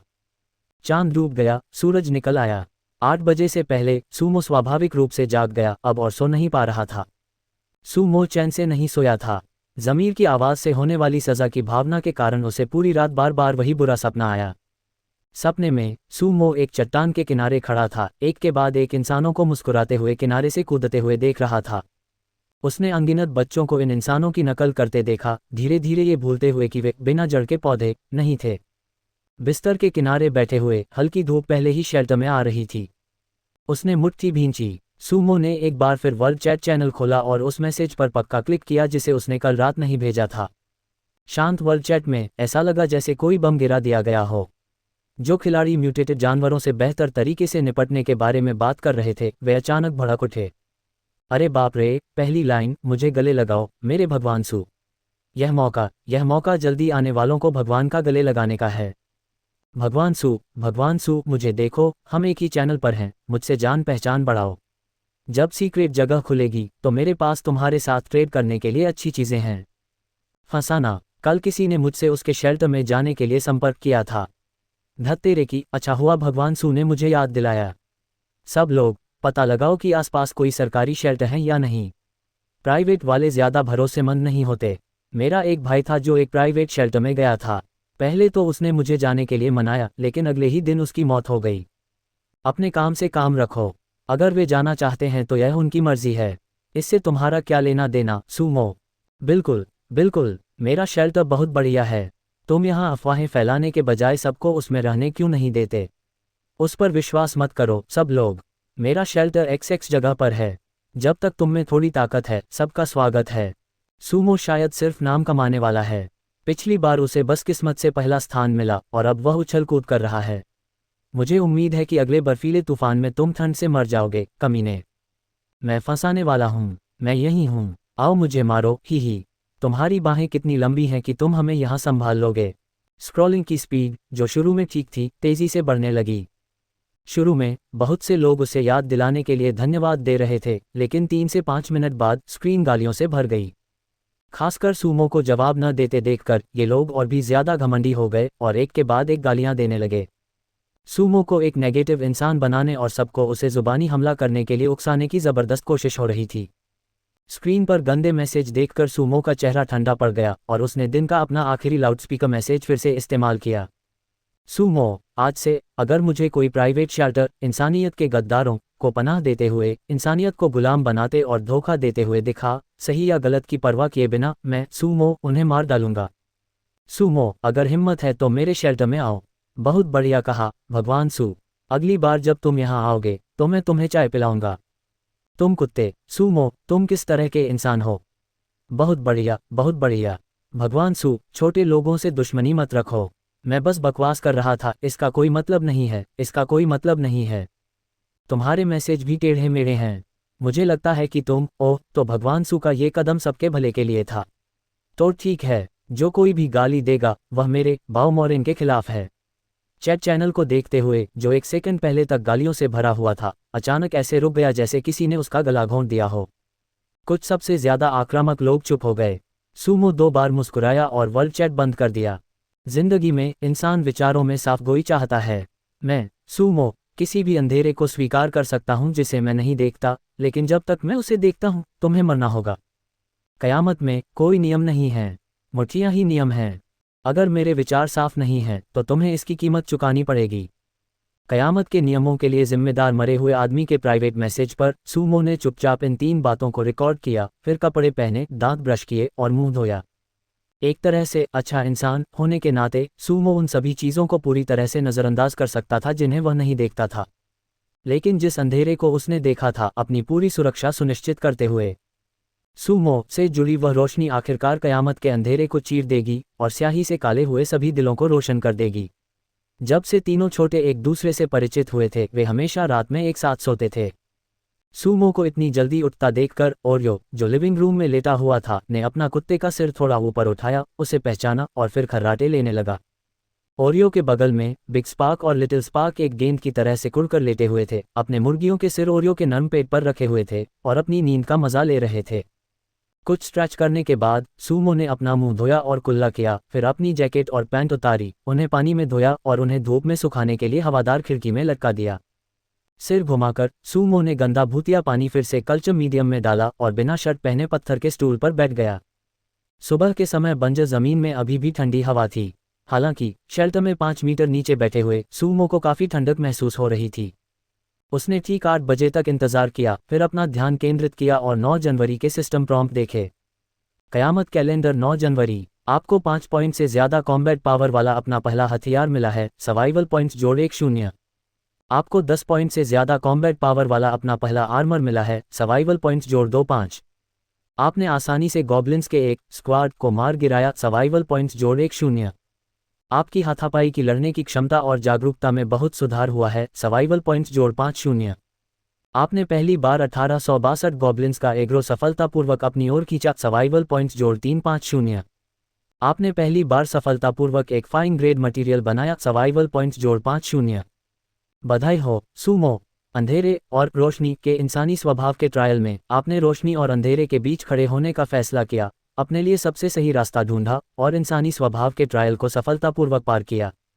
ठीक इसी वजह से कि आप अंधेरे में खड़े हैं, आप रोशनी के लिए और भी ज्यादा तरसते हैं। सर्वाइवल पॉइंट्स जोड़ 1500। होस्ट के सर्वाइवल माहौल को स्कैन किया जा रहा है, सर्वाइवल पॉइंट्स का मूल्यांकन किया जा रहा है। आज मिले हैं फाइनल सेटलमेंट, सर्वाइवल पॉइंट्स जोड़ 2085, बचे हुए सर्वाइवल पॉइंट्स 2334। पता चला है कि मौजूदा सर्वाइवल पॉइंट्स 1000 पॉइंट्स से ज्यादा हो गए हैं। डूम्सडे सर्वाइवल सिस्टम आधिकारिक तौर पर अपडेट हो रहा है। Update progress 0%, 0%, 0%, 100%। Doomsday survival system update हो गया है और दूसरा फंक्शन एक्टिवेट हो गया है, जिससे ऑटोमेटिकली एक ड्रॉ का मौका मिलता है। होस्ट को सर्वनाश में लंबी उम्र और मजबूत बनने की शुभकामनाएं। सूमो की नज़र के सामने टेक्स्ट की लाइनें एक के बाद एक स्क्रॉल हो रही थीं, जिसमें एक के बाद एक बोनस दिख रहे थे। जब तक उसने 1500 सर्वाइवल पॉइंट का बड़ा इनाम नहीं देखा, सूमो ने अपनी मुट्ठियां भींच लीं, उसका चेहरा और भी ज्यादा दृढ़ हो गया। 2300 पॉइंट्स मेरी ताकत को पूरी तरह से दोगुना करने के लिए काफ़ी हैं। ज्यादा समय नहीं लगेगा। माएजिमा केंटो गॉब्लिन्स। सभी ध्यान भटकाने वाले विचारों को एक तरफ रखकर सूमो ने अपना ध्यान केंद्रित किया और रहस्यमयी डूम्सडे सर्वाइवल सिस्टम पैनल को बुलाया। ये पैनल जब से सिस्टम पहली बार एक्टिवेट हुआ और दिखाई दिया, सूमो ने इसे फिर कभी एक्टिवेट करके नहीं खोला था। पहले पैनल में सिर्फ एक पैसिव अपग्रेड फंक्शन था। अब सिस्टम अपडेट के बाद अपग्रेड के बाद एक नया फंक्शन जोड़ा गया है, क्रिएशन। क्रिएशन, ये तो बहुत जाना पहचाना फंक्शन लग रहा है। मुझे बस यह नहीं पता कि इस सिस्टम का फैंगलिंग ह्यूयंग से क्या लेना देना है। धरती पर हर गेम में सबसे शक्तिशाली सेक्ट फैंगलिंग ह्यूयंग सेक्ट के बारे में सोचते हुए सूमो मुस्कुराया और उस पर क्लिक करके फंक्शन चेक करने लगा। कुछ देर बाद इसे आजमाने के बाद सूमो को सिस्टम की नई काबिलियत समझ में आ गई। क्रिएशन, जैसा कि नाम से पता चलता है, जब तक आपके पास काफ़ी सर्वाइवल पॉइंट्स हैं, आप अपनी यादों में देखी हुई कोई भी चीज़ बना सकते हैं। बेशक जो चीज़ें आपने नहीं देखी हैं या जो चीज़ें आपने हवा में सोची हैं, उन्हें भी ज़रूरतें बताकर और काफ़ी सर्वाइवल पॉइंट्स लगाकर सीधे बनाया जा सकता है। सिस्टम, मुझे एक टाइप 99 मेन बैटल टैंक दो, सूमो ने ज़ोर से कहा और साथ ही अपने दिमाग में देखे हुए टाइप 99 को याद किया। इस स्टेज पर अगर उसके पास एक टैंक होता तो साल्टपीटर कैंप तो दूर की बात है, गोब्लिन कैसल को भी ज़मींदोज़ किया जा सकता था। सर्वाइवल पॉइंट्स कम हैं। टाइप 99 मेन बैटल टैंक के लिए सर्वाइवल पॉइंट्स चाहिए 1,210,000। अरे बाप रे, क्या यह इतना महंगा है? सूमो ने अपने सिर के पीछे हाथ फेरा, अपनी रिक्वेस्ट कम की और कहा, type 09 wheeled infantry fighting vehicle कैसा रहेगा? सर्वाइवल पॉइंट्स कम हैं। Type 09 wheeled infantry fighting vehicle के लिए सर्वाइवल पॉइंट्स चाहिए 990,000। डोनफैंग 41, सर्वाइवल पॉइंट्स कम हैं। डोनफैंग -41 के लिए सर्वाइवल पॉइंट्स चाहिए 120 मिलियन। हे भगवान, मुझे ये सारी फैंसी बेकार की चीज़ें मत दो। इससे अच्छा तो मुझे खाने के लिए 2 बीफ बन और 1 लैम्ब पाओमो दे दो। सर्वाइवल पॉइंट्स काफ़ी हैं। मीट बन जोड़ लैम्ब पाओमो, इसके लिए सर्वाइवल पॉइंट्स चाहिए 145। अभी बनाएं। नहीं नहीं नहीं, मेरे लिए इसे मत बनाओ। सिस्टम का प्रॉम्प्ट पॉपअप होते देखकर सूमो ने बार बार मना किया और जल्दी से क्रिएशन रिक्वेस्ट कैंसिल कर दी। लगता है मैं इस क्रिएशन फंक्शन का इस्तेमाल तभी कर पाऊंगा जब मुझे बाद के स्टेज में हर दिन हज़ारों सर्वाइवल पॉइंट्स मिलेंगे। हालांकि क्रिएशन फंक्शन पावरफुल है, लेकिन एक नाश्ते के लिए 145 पॉइंट्स लगते हैं। अभी ये पक्का इस्तेमाल करने लायक नहीं है और न ही वह इसे खरीद सकता है, लेकिन मुश्किल समय में यह इमरजेंसी के लिए बहुत अच्छा होगा। खड़े होकर सूमो सिस्टम बंद करने ही वाला था कि उसकी नज़र नीचे दाहिने कोने में नंबर 1 पर पड़ी। ओह हाँ, लगता है सिस्टम अपग्रेड ने एक फ्री क्रिएशन का मौका दिया है। देखता हूँ कि मैं क्या अच्छी चीज़ें निकाल सकता हूँ। क्योंकि पिछली रिक्वेस्ट बहुत महंगी थी, इसलिए सूमो को लॉटरी में महंगी चीज़ें निकलने की ज़्यादा उम्मीद नहीं थी। सिस्टम के आम बर्ताव को देखते हुए वह उसे निश्चित रूप से अभी कोई भी अजेय चीज़ नहीं निकालने देगा। स्क्रीन चमकी और जैसे ही उसने ड्रॉ को छुआ, अचानक कार्ड बाहर निकल आए। Aircraft carrier, star destroyer, droplet, 2 dimensional foil, force lightsaber, lightning storm, controlled nuclear fusion power plant, room temperature superconductor material, ... अनगिनत कार्ड जिन पर ऐसे सुपर हथियार बने थे जिनके बारे में सूमो सोच भी नहीं सकता था, और ऐसी सामग्री और संसाधन जो टेक्नोलॉजी की सीमाओं को तोड़ते थे, हर कार्ड पर साफ साफ बने हुए थे। एक सोच के साथ उसने स्टार डिस्ट्रॉयर कार्ड को पलटा और कार्ड के पीछे सूमो ने इस बार इसे निकालने की संभावना देखी। 0, तुम घटिया सिस्टम, अगर तुम मुझे तसल्ली देने के लिए दशमलव के बाद अनगिनत 0 के बाद बस एक लगा देते तो भी ठीक होता। क्या ये सच में इतना रियलिस्टिक है? उसने कुछ और बार पलटा, ये देखकर कि सभी हाईटेक हथियारों की संभावना शून्य थी, और यहाँ तक कि आम न्यूक्लियर पावर प्लांट की भी शून्य थी। इसलिए सूमो ने बस पलटना बंद कर दिया और सीधे अपने मन से ड्रॉ कन्फर्म कर दिया। सूमो के दिमाग में अनगिनत काल्पनिक कार्ड तेजी से चमके। पिछले गेम ड्रॉ के उलट इस बार सूमो ने अनगिनत कार्डों में से बेतरतीब ढंग से एक कार्ड चुना। इतने कम मौके के साथ कुछ भी निकलना फायदे का सौदा था। भले ही उसे लैम्प पाओमो या कोल्ड नूडल, बिंगफेंग या मसालेदार सूप ही क्यों न मिले, वह भी स्वादिष्ट होगा। अपना माइंडसेट बदलने के बाद उसने काल्पनिक कार्ड को धीरे धीरे अपना सुंदर रूप दिखाते हुए देखा। सूमो जल्दबाजी में नहीं था, उसका दिमाग एक काल्पनिक हाथ में बदल गया। धीरे धीरे कार्ड के नीचे बाएं कोने को खोला और ऊपर देखा। कंक्रीट का फुटपाथ। छवि का जो छोटा सा कोना दिखा वह सूमो को बहुत जाना पहचाना लगा। ये पृथ्वी की एक कंक्रीट की सड़क की सतह थी। खुद को रोकते हुए उसने थोड़ा और छिलका हटाया और सूमो की आंखों के सामने एक काला टायर दिखाई दिया। वहां कुछ है, सच में कुछ है। धत तेरे की, भगवान, तुम मेरे साथ मजाक तो नहीं कर रहे हो। कार्ड पर कंक्रीट की सड़क पर रखे विशाल टायर को देखकर सूमो उत्साह से खड़ा हो गया और उसने पूरा कार्ड फाड़ दिया। गहरे भूरे रंग के कार्ड पर एकदम काले बैकग्राउंड पर कंक्रीट की सड़क पर एक पीली लाइन थी, जिस पर एक बड़ा कैमोफ्लेज पेंटेड ट्रक करीने से पार्क किया हुआ था। ट्रक असामान्य नहीं था, न ही उसका वजन बहुत ज्यादा था। हालांकि उसके एक तरफ 5 टायर थे, लेकिन ये सूमो की उम्मीदों से ज्यादा नहीं था। लेकिन सूमो की नज़र में बड़े ट्रक पर अक्षरों और संख्याओं का एक कॉम्बिनेशन था जिससे कोई भी चीनी व्यक्ति बहुत अच्छी तरह वाकिफ होगा। DF-17। हे भगवान, इसने मुझे सच में एक डोंगफेंग एक्सप्रेस डिलीवरी गाड़ी दे दी। क्या तुम्हें 404 होने का डर नहीं है, भाई? शेल्टर में खड़ा होकर कार्ड पर बनी तस्वीर को देखते हुए सूमो हैरान रह गया, पूरी तरह हैरान। खासकर जब उसने एक्सप्रेस डिलीवरी गाड़ी की डिटेल्स देखी तो सूमो को लगा कि उसके पैर कांप रहे हैं, जैसे उसकी हड्डियां गल गई हों और वह जमीन पर गिरने वाला हो। उसे लगातार चक्कर आ रहे थे। एक्सप्रेस डिलीवरी गाड़ी क्या है? एक्सप्रेस 17 क्या है? DF-17 में हाइपरसोनिक स्पीड है। यह एटमॉस्फेयर के ऊपरी हिस्से में पैंतरेबाजी और ग्लाइड करता है, बिना पैराबोलिक रास्ते के सीधी लाइन में चलता है और हाइड्रोप्लेनिंग करता है। ये सीधे टारगेट के ऊपर वर्टिकली नीचे उतरता है। ऐसा सुपर हथियार पूरी तरह से फैंटेसी में उड़ने वाली तलवारों जैसा है जो 1000 मील दूर से किसी का सिर काट सकती हैं। एक गैर कट्टर मिलिट्री उत्साही के तौर पर एक दशक पहले वह भी USB-2 बॉम्बर से जलता था। सूमो ने सच में कभी सपने में भी नहीं सोचा था कि इतनी जल्दी, जब US के पास भी हाइपरसोनिक मिसाइल नहीं थी, और उसे सच में एक मिल गई। चमकीले कैमोफ्लेज और बहुत बड़े मिसाइल वॉरहेड को देखकर ही सूमो का सिर चकरा गया। पढ़ने के लिए गूगल सर्च करें। इस अल्टीमेट हथियार के साथ कुत्ते जैसे सिर वाले लोगों की तो बात ही छोड़ो, अगर आज पूरा ड्रैगन भी आ जाए तो उसे मिनटों में खत्म किया जा सकता है। मैंने धरती पर इतनी बार ड्रॉ किया और कुछ नहीं मिला, लेकिन मैंने कभी नहीं सोचा था कि बंजर जमीन पर आने के बाद मेरी किस्मत हर दिन बेहतर होती जाएगी। सूमो उत्साहित होकर चाहता था कि अब कोई ताकतवर जीव सामने आए ताकि वह डोंगफेंग मिसाइल निकालकर उसे लॉन्च कर सके। जैसे ही कार्ड पूरी तरह से सामने आया, दूसरे कार्ड धीरे धीरे क्रिएशन सिस्टम से गायब हो गए, लॉटरी पेज गायब हो गया और यह मेन इंटरफेस पर वापस आ गया। हालांकि इस बार क्रिएशन फंक्शन में एक अतिरिक्त कार्ड स्टोर था और जैसे ही सूमो ने उसे देखा, उसके एट्रीब्यूट्स दिखाई दिए। ट्रायल इस्तेमाल DF-17 बैलिस्टिक मिसाइल व्हीकल दुर्लभ। विवरण: मिसाइल व्हीकल में एक tactical hypersonic glide vehicle near space ballistic missile है जिसमें हाइपरसोनिक वॉरहेड लगा है। यह एक हर मौसम में काम करने वाला, आत्मनिर्भर, मजबूत पैट वाला हाइपरसोनिक हथियार है जो छोटी से मध्यम दूरी के टारगेट पर सटीक हमला करने में सक्षम है। खास क्षमता: बेबी प्लीज मुड़ जाओ। एक्टिवेट होने पर यह 10 सेकंड के लिए मैप खोलने की क्षमता देता है। होस्ट जिस भी जगह पर कदम रखता है उसे मैनुअल गाइडेंस और टारगेटिंग के लिए मैप में लोड किया जा सकता है। मिसाइल की गति: बिना पावर के तेज गति की उड़ान 12,359 किलोमीटर घंटा मैक 10, वायुमंडल के अंदर ग्लाइड 24,758 किलोमीटर घंटा मैक 20। लड़ाई की रेंज 2,800 किलोमीटर। सटीकता 86 मीटर। मूल्यांकन: होमोनियस बीस्ट के पसंदीदा हथियारों में से एक। कृपया सावधानी से इस्तेमाल करें। उसने कार्ड के ऊपर ट्रायल इस्तेमाल देखा और जब उसने अपने मन से उसे छुआ तो एक मैसेज आया। तो ये सिर्फ एक बार इस्तेमाल के लिए है। मुझे लगा था कि मिसाइल लॉन्च करने के बाद मिसाइल व्हीकल मेरे पास रह जाएगा। सूमो ने नाखुशी से होंठ सिकोड़ते हुए कहा।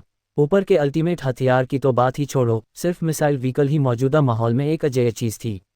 इसके 10 टायरों से मिलने वाला ज़बरदस्त प्रोपल्शन थोड़े से बदलाव के साथ इसे एक चलने वाली बग जनरेटिंग मशीन बना देगा। लेकिन किसी को ज़्यादा लालची नहीं होना चाहिए। इस हथियार के साथ कम से कम 2500 किलोमीटर के दायरे में अगर कोई चीज़ मुझे उकसाने की हिम्मत करती है तो मैं उसे बता दूंगा कि बपतिस्मा क्या होता है। रंगीन कैमोफ्लाज बेस कार्ड से बहुत ज़्यादा कॉन्फिडेंस आया। किस तरह के मॉन्स्टर, किस तरह के फैंटेसी ड्रैगन मेरे डीएफ से शॉट लेने की हिम्मत करेंगे। इस किला हथियार के साथ सूमो को इस सर्वनाश में तुरंत एक हीरो वाली भावना महसूस हुई। सिस्टम इंटरफेस को ज़बरदस्ती बंद करके सूमो ने क्रिएशन पैनल के बारे में न सोचने की पूरी कोशिश की और उसका मूड धीरे धीरे शांत हो गया।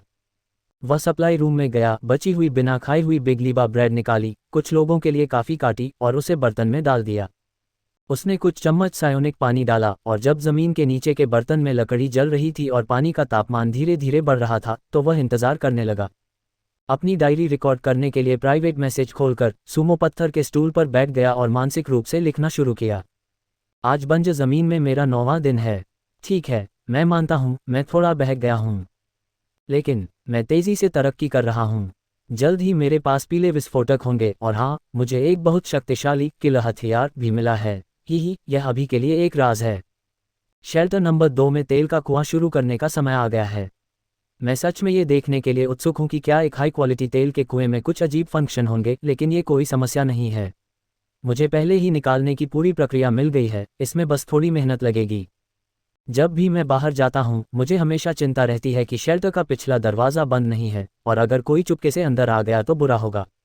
शुक्र है आज मुझे कुछ फायदे हुए हैं, इसलिए अब मुख्य दरवाजे को अपग्रेड करने का समय आ गया है। ओह, और शेल्टर नंबर 2 में जो अच्छी चीज़ें हैं उन्हें वापस ले आना चाहिए, नहीं तो उन्हें वहाँ छोड़ने में हमेशा असुरक्षित महसूस होता है। गड़गड़ गड़गड़। ज़मीन पर रखे बर्तन में पानी उबलता देखकर सूमो ने डायरी का प्राइवेट मैसेज बंद किया और आज का खाना परोसा। ये सादा था लेकिन पेट भरने वाला भी था। ब्रेड सूप पर मेवे, किशमिश और कुचले हुए मूंगफली तैर रहे थे। सूप का बेस गाढ़ा और मीठा था। वह ओरियो और लिटिल स्पार्क के खाने के कटोरे ले आया, उनमें बराबर मात्रा में खाना डाला और फिर बचा हुआ खाना अपने कटोरे में डालकर अपना नाश्ता पूरा किया। नाश्ते के बाद सूमो आर्मरी में गया और अपना सामान पहनने लगा। उसके बाहरी कपड़े अभी सूखे नहीं थे, इसलिए उसे नीचे रेनकोट पहनकर ही काम चलाना पड़ा और उसने अपना कवच भी पहन लिया। शेल्टर का अंदर का दरवाज़ा खोलकर सूमो रास्ते से होते हुए सबसे बाहरी दरवाजे तक गया और एक सोच के साथ। शेल्टर पत्थर का दरवाज़ा। विवरण: मजबूत पत्थर से बना दरवाज़ा। जब बोल्ट नीचे किया जाता है तो यह अटूट और बहुत सुरक्षित होता है। अपग्रेड विकल्प 1, पत्थर के दरवाजे का मटेरियल अपग्रेड करें, पत्थर के दरवाजे का आकार बदलें, नया ताला जोड़ें, सुरक्षा और व्यावहारिकता बढ़ाएं। सर्वाइवल पॉइंट्स 220 चाहिए। अपग्रेड विकल्प 2, पत्थर के दरवाजे का आकार बदलें, पत्थर के दरवाजे का मटेरियल बढ़ाएं, खुलने वाले फायरिंग पोर्ट जोड़ें, विस्तार क्षमता और युद्ध प्रभावशीलता बढ़ाएं। सर्वाइवल पॉइंट्स 240 चाहिए। कीमत ज़्यादा नहीं है, लेकिन शेल्टर के दरवाजे का मौजूदा मटेरियल पूरी तरह से काफ़ी है, इस पर खर्च करने की ज़रूरत नहीं है। अपना सिर हिलाते हुए सूमो ने अपना ध्यान केंद्रित किया और दूसरे मॉडिफिकेशन तरीके के लिए कहा। शेल्टर पत्थर का दरवाज़ा। विवरण: मजबूत पत्थर से बना दरवाज़ा। जब बोल्ट नीचे किया जाता है तो यह अटूट और बहुत सुरक्षित होता है। अपग्रेड: मटेरियल 180, आकार 60, साइज 35-600, स्वतंत्र कार्य 20-600, iron wheel dial combination lock 70। अच्छा, मुझे इसी तरह का मैकेनिकल कॉम्बिनेशन लॉक चाहिए। ये बहुत व्यवहारिक है और इसमें समस्याएं कम होती हैं। सूमो ने ताली बजाई और हल्की आह भरी, उसके चेहरे पर संतुष्टि थी। सर्वनाश में, खासकर इस तरह के दरवाजे के लिए, मैकेनिकल टाइप जितना पुराना होगा उसकी व्यवहारिकता उतनी ही ज़्यादा होगी। इसके विपरीत, सिस्टम द्वारा दिए गए फिंगरप्रिंट कॉम्बिनेशन लॉक, चाबी वाले ताले वगैरह जैसे दिखावटी विकल्प कम भरोसेमंद होते हैं। इस तरह का wheel dial mechanical combination lock कहीं ज़्यादा भरोसेमंद है। सप्लाई रूम में लौटकर सूमो ने लोहे के ब्लॉक निकालना शुरू किया। पिछले अधिग्रहणों की वजह से अभी भी दर्जनों यूनिट लोहे के ब्लॉक थे जो लोहे की दीवार की तरह ढेर थे। दरवाजे पर वापस आकर 4 यूनिट लोहे के ब्लॉक रखने के बाद व्हील डायल कॉम्बिनेशन लॉक की कीमत 35 हो गई और बदलना बंद हो गई। उसने चुपचाप अपग्रेड कहा। एक हरी रोशनी फैली और ज़मीन पर रखे लोहे के ब्लॉक तुरंत हवा में तैरने लगे और आग जैसे लाल पिघले हुए लोहे के तालाब में बदल गए। हरी रोशनी के असर से पिघला हुआ लोहा पत्थर की सतह से ऐसे चिपक गया जैसे इंसानी दखल के बिना वह पत्थर पर कुदरती तौर पर उगा हुआ हैंडल हो। 3 से 5 सेकंड बाद हरी रोशनी हट गई। नए शेल्टर के दरवाजे का लॉक डिज़ाइन पूरा हो गया। शुरुआती पासवर्ड 70 हैं। मैं इसे 73,55,600 कर देता हूँ। इतना मुश्किल पासवर्ड, इसे हाथ से समझने में तो आधे दिन से ज़्यादा लग जाएगा। यहाँ तक कि एक प्रोफेशनल ताला बनाने वाले को भी इस तरह के बड़े व्हील डायल लॉक को कम समय में समझना मुश्किल होगा। पासवर्ड सेट करने, बोल्ट को पीछे धकेलने और शेल्टर का दरवाज़ा खोलने के बाद सूमो शेल्टर से बाहर निकला। बंजर ज़मीन के सूरज ने अभी तक सुबह की हवा को पूरी तरह से गर्म नहीं किया था। बहती हवा के साथ ठंडक थी जो मैदानों में रेत उड़ा रही थी। आसपास कोई गड़बड़ी न देखकर सूमो ने भरोसे के साथ मुख्य दरवाज़ा बंद किया और खोलने और बंद करने के ऑपरेशन आजमाना शुरू किया। सबसे पहले बंद करना। उसे बस पासवर्ड सही सेट करना था, फिर वह डायल को पकड़कर तब तक घुमा सकता था जब तक कि बोल्ट अपनी जगह पर क्लिक न हो जाए और डायल घूमना बंद न कर दे, जिसका मतलब था कि दरवाज़ा सफलतापूर्वक बंद हो गया है। पासवर्ड लॉक को गड़बड़ करने से डायल घूमना बंद हो गया। जब सभी पासवर्ड सही होते तभी वह बोल्ट खोलने के लिए डायल को उसी तरह वापस घुमा सकता था। अच्छा, इससे मुझे बहुत ज़्यादा आराम मिला। कम से कम अब मुझे पीछे के दरवाजे से अंदर बाहर जाने की परेशानी नहीं होगी। अपनी शानदार चीज़ की तारीफ करते हुए सूमो ने ये पक्का करने के लिए इसे बार बार आजमाया कि कोई दिक्कत नहीं है, फिर वह पहाड़ी के किनारे किनारे पीछे के दरवाजे की ओर चला गया। सूमो के इस पिछले दरवाजे के बारे में अपने कुछ विचार थे। उसने सिस्टम को बुलाया, पिछले दरवाजे पर निशाना लगाया और जैसे ही सूमो के शब्द खत्म हुए 5 सर्वाइवल पॉइंट्स काट लिए गए। वह पिछला दरवाज़ा, जो असल में खोला जा सकता था, सीधे सील हो गया, पूरी तरह से ज़मीन में मिल गया, जिससे थोड़ी सी भी जगह नहीं बची। ये पिछला दरवाज़ा अगर ज़रूरत पड़ी तो ज़रूर किसी संकट के समय काम आएगा। उस समय अगर इसे खोलने में 5 और पॉइंट्स भी लगे तो भी यह फ़ायदेमंद होगा। आम दिनों में मैं इसे एक तुरुप के पत्ते की तरह सील रखूँगा। सिर हिलाकर उसने सामने का दरवाज़ा खोला और शेल्टर में लौट आया। सूमो ने अपने साथ ले जाने वाली चीज़ों को पैक करना शुरू कर दिया। शेल्टर नंबर 2 में दौलत इकट्ठा करने का समय आ गया था। मैं शेल्टर नंबर 2 की ओर बढ़ा। बगी के साथ दूरी लगभग न के बराबर थी। कुछ सोचने के बाद सूमो ने अपने स्टोरेज स्पेस में ज़्यादातर सामान रख दिया और बदले में कुछ रुपये का सामान निकाल लिया जो काम आ सकता था। ओरियो, मैं शेल्टर नंबर 2 जा रहा हूँ, क्या तुम आना चाहते हो? जैसे ही सूमो ने बोलना खत्म किया, ओरियो, जो अभी भी बिग और स्मॉल स्पार्क के साथ खेल रहा था, दौड़कर आया, आज्ञाकारी होकर बैठ गया और उसकी आंखें इधर उधर घूमने लगीं। चिंता मत करो, मैं ड्राइव करूँगा। भौंक भौंक भौंक भौंक। ड्राइव शब्द सुनते ही ओरियो की आंखों में तुरंत तारे चमकने लगे। वह उत्साह से भौंका, चाहता था कि वह तुरंत बगी में बैठकर घूमने जाए। सूमो हंसा। सब कुछ पैक हो गया है। ये दोबारा चेक करने के बाद उसने ओरियो को उठाया, दरवाज़ा खोला और बाहर निकल गया। उसके पीछे बिग और स्मॉल स्पार्क ने सूमो को जाते हुए देखकर उसे नाराज़गी भरी नज़र से देखा, फिर चहके और अपने इलाके में लौट गए, चुपचाप दोनों के घर लौटने का इंतज़ार करने लगे। आज रेत का तूफान सच में बहुत तेज़ है। लगता है बर्फीला तूफान सच में जल्द ही आने वाला है। जब मैदानों में हवा चलने लगती है तो वह कभी खत्म नहीं होती। जब वह पहले दरवाज़ा ठीक कर रहा था तो बस हल्की हवा चल रही थी, लेकिन हैरानी की बात है कि आधे घंटे से भी कम समय में ये तेज़ उत्तरी हवा में बदल गई थी। रेत के झोंके उड़ रहे थे जो कवच से टकराकर सरसराहट की आवाज़ कर रहे थे। ओरियो को नीचे उतारने और सिंपल अंडरग्राउंड गराज से बगी बाहर निकालने के बाद ओरियो ने बड़ी चालाकी से कार में छलांग लगाई और अपने मुंह से सीट बेल्ट खींचकर खुद को सुरक्षित कर लिया। अच्छा, बहुत सेफ्टी कॉन्शियस है। ओरियो को देखकर सूमो मुस्कुराया, कार में एक तरफ झुका और मन ही मन कमांड देकर अपने आर्मर के साथ आया हेलमेट पहन लिया। उसने गाड़ी स्टार्ट की और चला गया। 3 से 5 मिनट में शेल्टर नंबर 2 दिखाई देने लगा। पहाड़ी के पीछे कार पार्क करके सूमो बाहर निकला, ओरियो को नीचे उतारा और अलर्ट रहने के लिए अपना हथियार निकाल लिया। जब ओरियो ने चारों ओर घूमकर यह इशारा किया कि आसपास कोई दिक्कत नहीं है, तभी सूमो ने भरोसे के साथ अपना हथियार वापस रखा और छेद की ओर जाने के लिए अपना ग्रैपलिंग हुक निकाला। ग्रैपलिंग हुक घुमाते हुए सूमो ने एक अनुभवी शिकारी की तरह उस प्रोसेस को दोहराया और हुक को ज़मीन में मजबूती से फिक्स कर दिया। उसने रस्सी को खींचकर पक्का किया कि वह सुरक्षित है, फिर सर्रा से रस्सी के सहारे शेल्टर में नीचे उतर गया। पिछली बार की तरह शेल्टर नंबर 2 अभी भी टूटे हुए कांच और लकड़ी के टुकड़ों से भरा हुआ था। क्षतिग्रस्त छोटे गर्म हथियार बनाने वाले प्लेटफॉर्म के पास से गुजरते हुए और उसे छूते हुए सूमो सबसे अंदर की तरफ तेल के कुएं के पास गया और उसकी जांच करने लगा। पारंपरिक तेल निकालने वाले उपकरणों की तुलना में ये कुआं साफ तौर पर ज़्यादा एडवांस था। इसका डिज़ाइन तुरंत बताता था कि यह सामान्य तरीकों से नहीं बनाया गया था, इसके बजाय यह ज़्यादातर किसी गेम ब्लूप्रिंट से सीधे बनाए गए कुएं जैसा लग रहा था। कुएं के अंदर स्टील केबल को खींचकर सूमो ने खराबी का शुरुआती अंदाज़ा लगाया। जब मागू ने कुएं को रोका था तो उसने नीचे के ट्रांसमिशन मैकेनिज्म को ज़बरदस्ती नुकसान पहुंचाया होगा, जिससे गियर खराब हो गए और ऑपरेशन बंद हो गया। ऐसी मरम्मत ज़्यादा मुश्किल नहीं होनी चाहिए। उसने चुपचाप सोचा और सिस्टम को बुलाया और कुएं की खूबियां सामने आ गईं। छोटा तेल कुआं उत्कृष्ट क्षतिग्रस्त। विवरण: तेल निकालने, रिफाइनिंग, शुद्धिकरण और अलगाव के लिए कई फंक्शनल मॉड्यूल वाला एक वैज्ञानिक कुआं उपकरण। निर्माण के दौरान मॉड्यूल की कमी के कारण वर्तमान में केवल तेल निकालने वाला मॉड्यूल मौजूद है। साथ ही बाहरी बल द्वारा जबरदस्ती बंद करने के कारण कुएं का इंटीग्रेटेड डीजल इंजन क्षतिग्रस्त है, अंदर के कुछ हिस्से क्षतिग्रस्त हैं और कुएं का हवा का दबाव असामान्य है। दक्षता 30L24 आवर्स।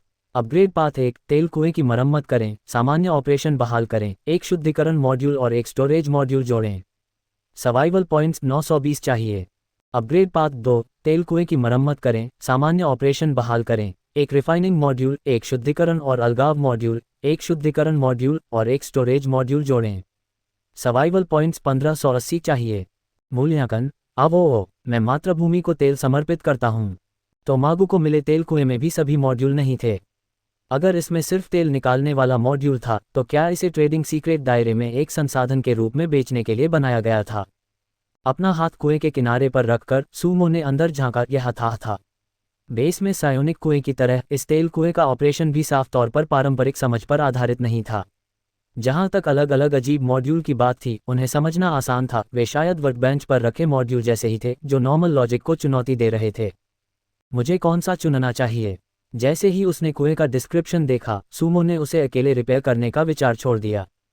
सिर्फ तेल होना बेकार था। ज़रूरी प्रोडक्ट्स को रिफाइन करने के लिए बहुत ज़्यादा समय और मेहनत, और यहाँ तक कि फैक्ट्रियों के पूरे सेट की ज़रूरत होगी। इंडस्ट्री में एटमॉस्फेरिक डिस्टिलेशन से पेट्रोलियम गैस, गैसोलीन, केरोसिन और डीजल निकाला जा सकता है। वैक्यूम डिस्टिलेशन से लुब्रिकेटिंग ऑयल, पैराफिन और पेंटेन जैसे ज़्यादा मॉलिक्यूलर वजन वाले एल्केन, साथ ही बेंजीन और टोल्यूनी जैसे एरोमेटिक हाइड्रोकार्बन निकाले जा सकते हैं। कैटालिटिक क्रैकिंग से हल्का तेल और गैसीय ओलेफिन जैसे एथिलीन, प्रोपिलीन, ब्यूटिलीन और ब्यूटाडाइन निकाले जा सकते हैं। इन सभी के लिए संबंधित टेक ट्री को अनलॉक करने की ज़रूरत होती है, लेकिन अब सिर्फ एक सिंपल मॉड्यूल इंस्टॉल करने से ये सभी मुश्किल काम पूरे किए जा सकते हैं, जिससे यह अविश्वसनीय रूप से सुविधाजनक हो गया है। कुछ देर सोचने के बाद सूमो ने अलग अलग मॉड्यूल तैयार करने के लिए ज़रूरी सर्वाइवल पॉइंट्स का हिसाब लगाया और फिर सीधे शुरुआती इंटरफेस पर लौट आया। अपने पास मौजूद सभी कच्चे माल को ज़मीन पर रखने के बाद सूमो ने धीरे से कहा, मैं अपग्रेड पाथ 2 चुनता हूँ। कुछ अजीब मटेरियल काटने के बाद इसमें सिर्फ 1440 सर्वाइवल पॉइंट्स लगे और एक अजीब आसमानी नीली रोशनी निकली जिसने पूरे कुएं को घेर लिया। सूमो ने अपना सिर नीचे किया। ये देखकर हैरान था कि उसके पैरों के नीचे की जगह गायब हो गई थी और उसे ऐसा लगा जैसे वह अंधेरे के खालीपन में खड़ा हो। ऐसा लगा जैसे वह एक 3 डायमेंशनल पर्सपेक्टिव में आ गया हो। सब कुछ बदल गया था। पूरे अंधेरे में सिर्फ तेल का कुआं, जो आसमानी नीली रोशनी के साथ बना था, बचा था, जो जमीन में गहराई तक फैला हुआ था। नीली ग्रिड बहुत तेजी से फैली। सूमो के एंगल से एक नज़र में नीचे देखना मुश्किल था।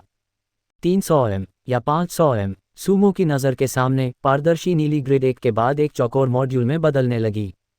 समतल जमीन पर उसी साइज के 5 पानी के टैंक जैसे डिवाइस भी दिखाई दिए। टैंकों के अंदर नीली एनर्जी के भंवर घूम रहे थे और आखिर में एक पॉप की आवाज़ के साथ टैंकों से चिपक गए। शुरुआत में छेद सिर्फ 50 सेंटीमीटर डायमीटर का था, जो नीली रोशनी में धीरे धीरे 1.5 मीटर लंबा हो गया।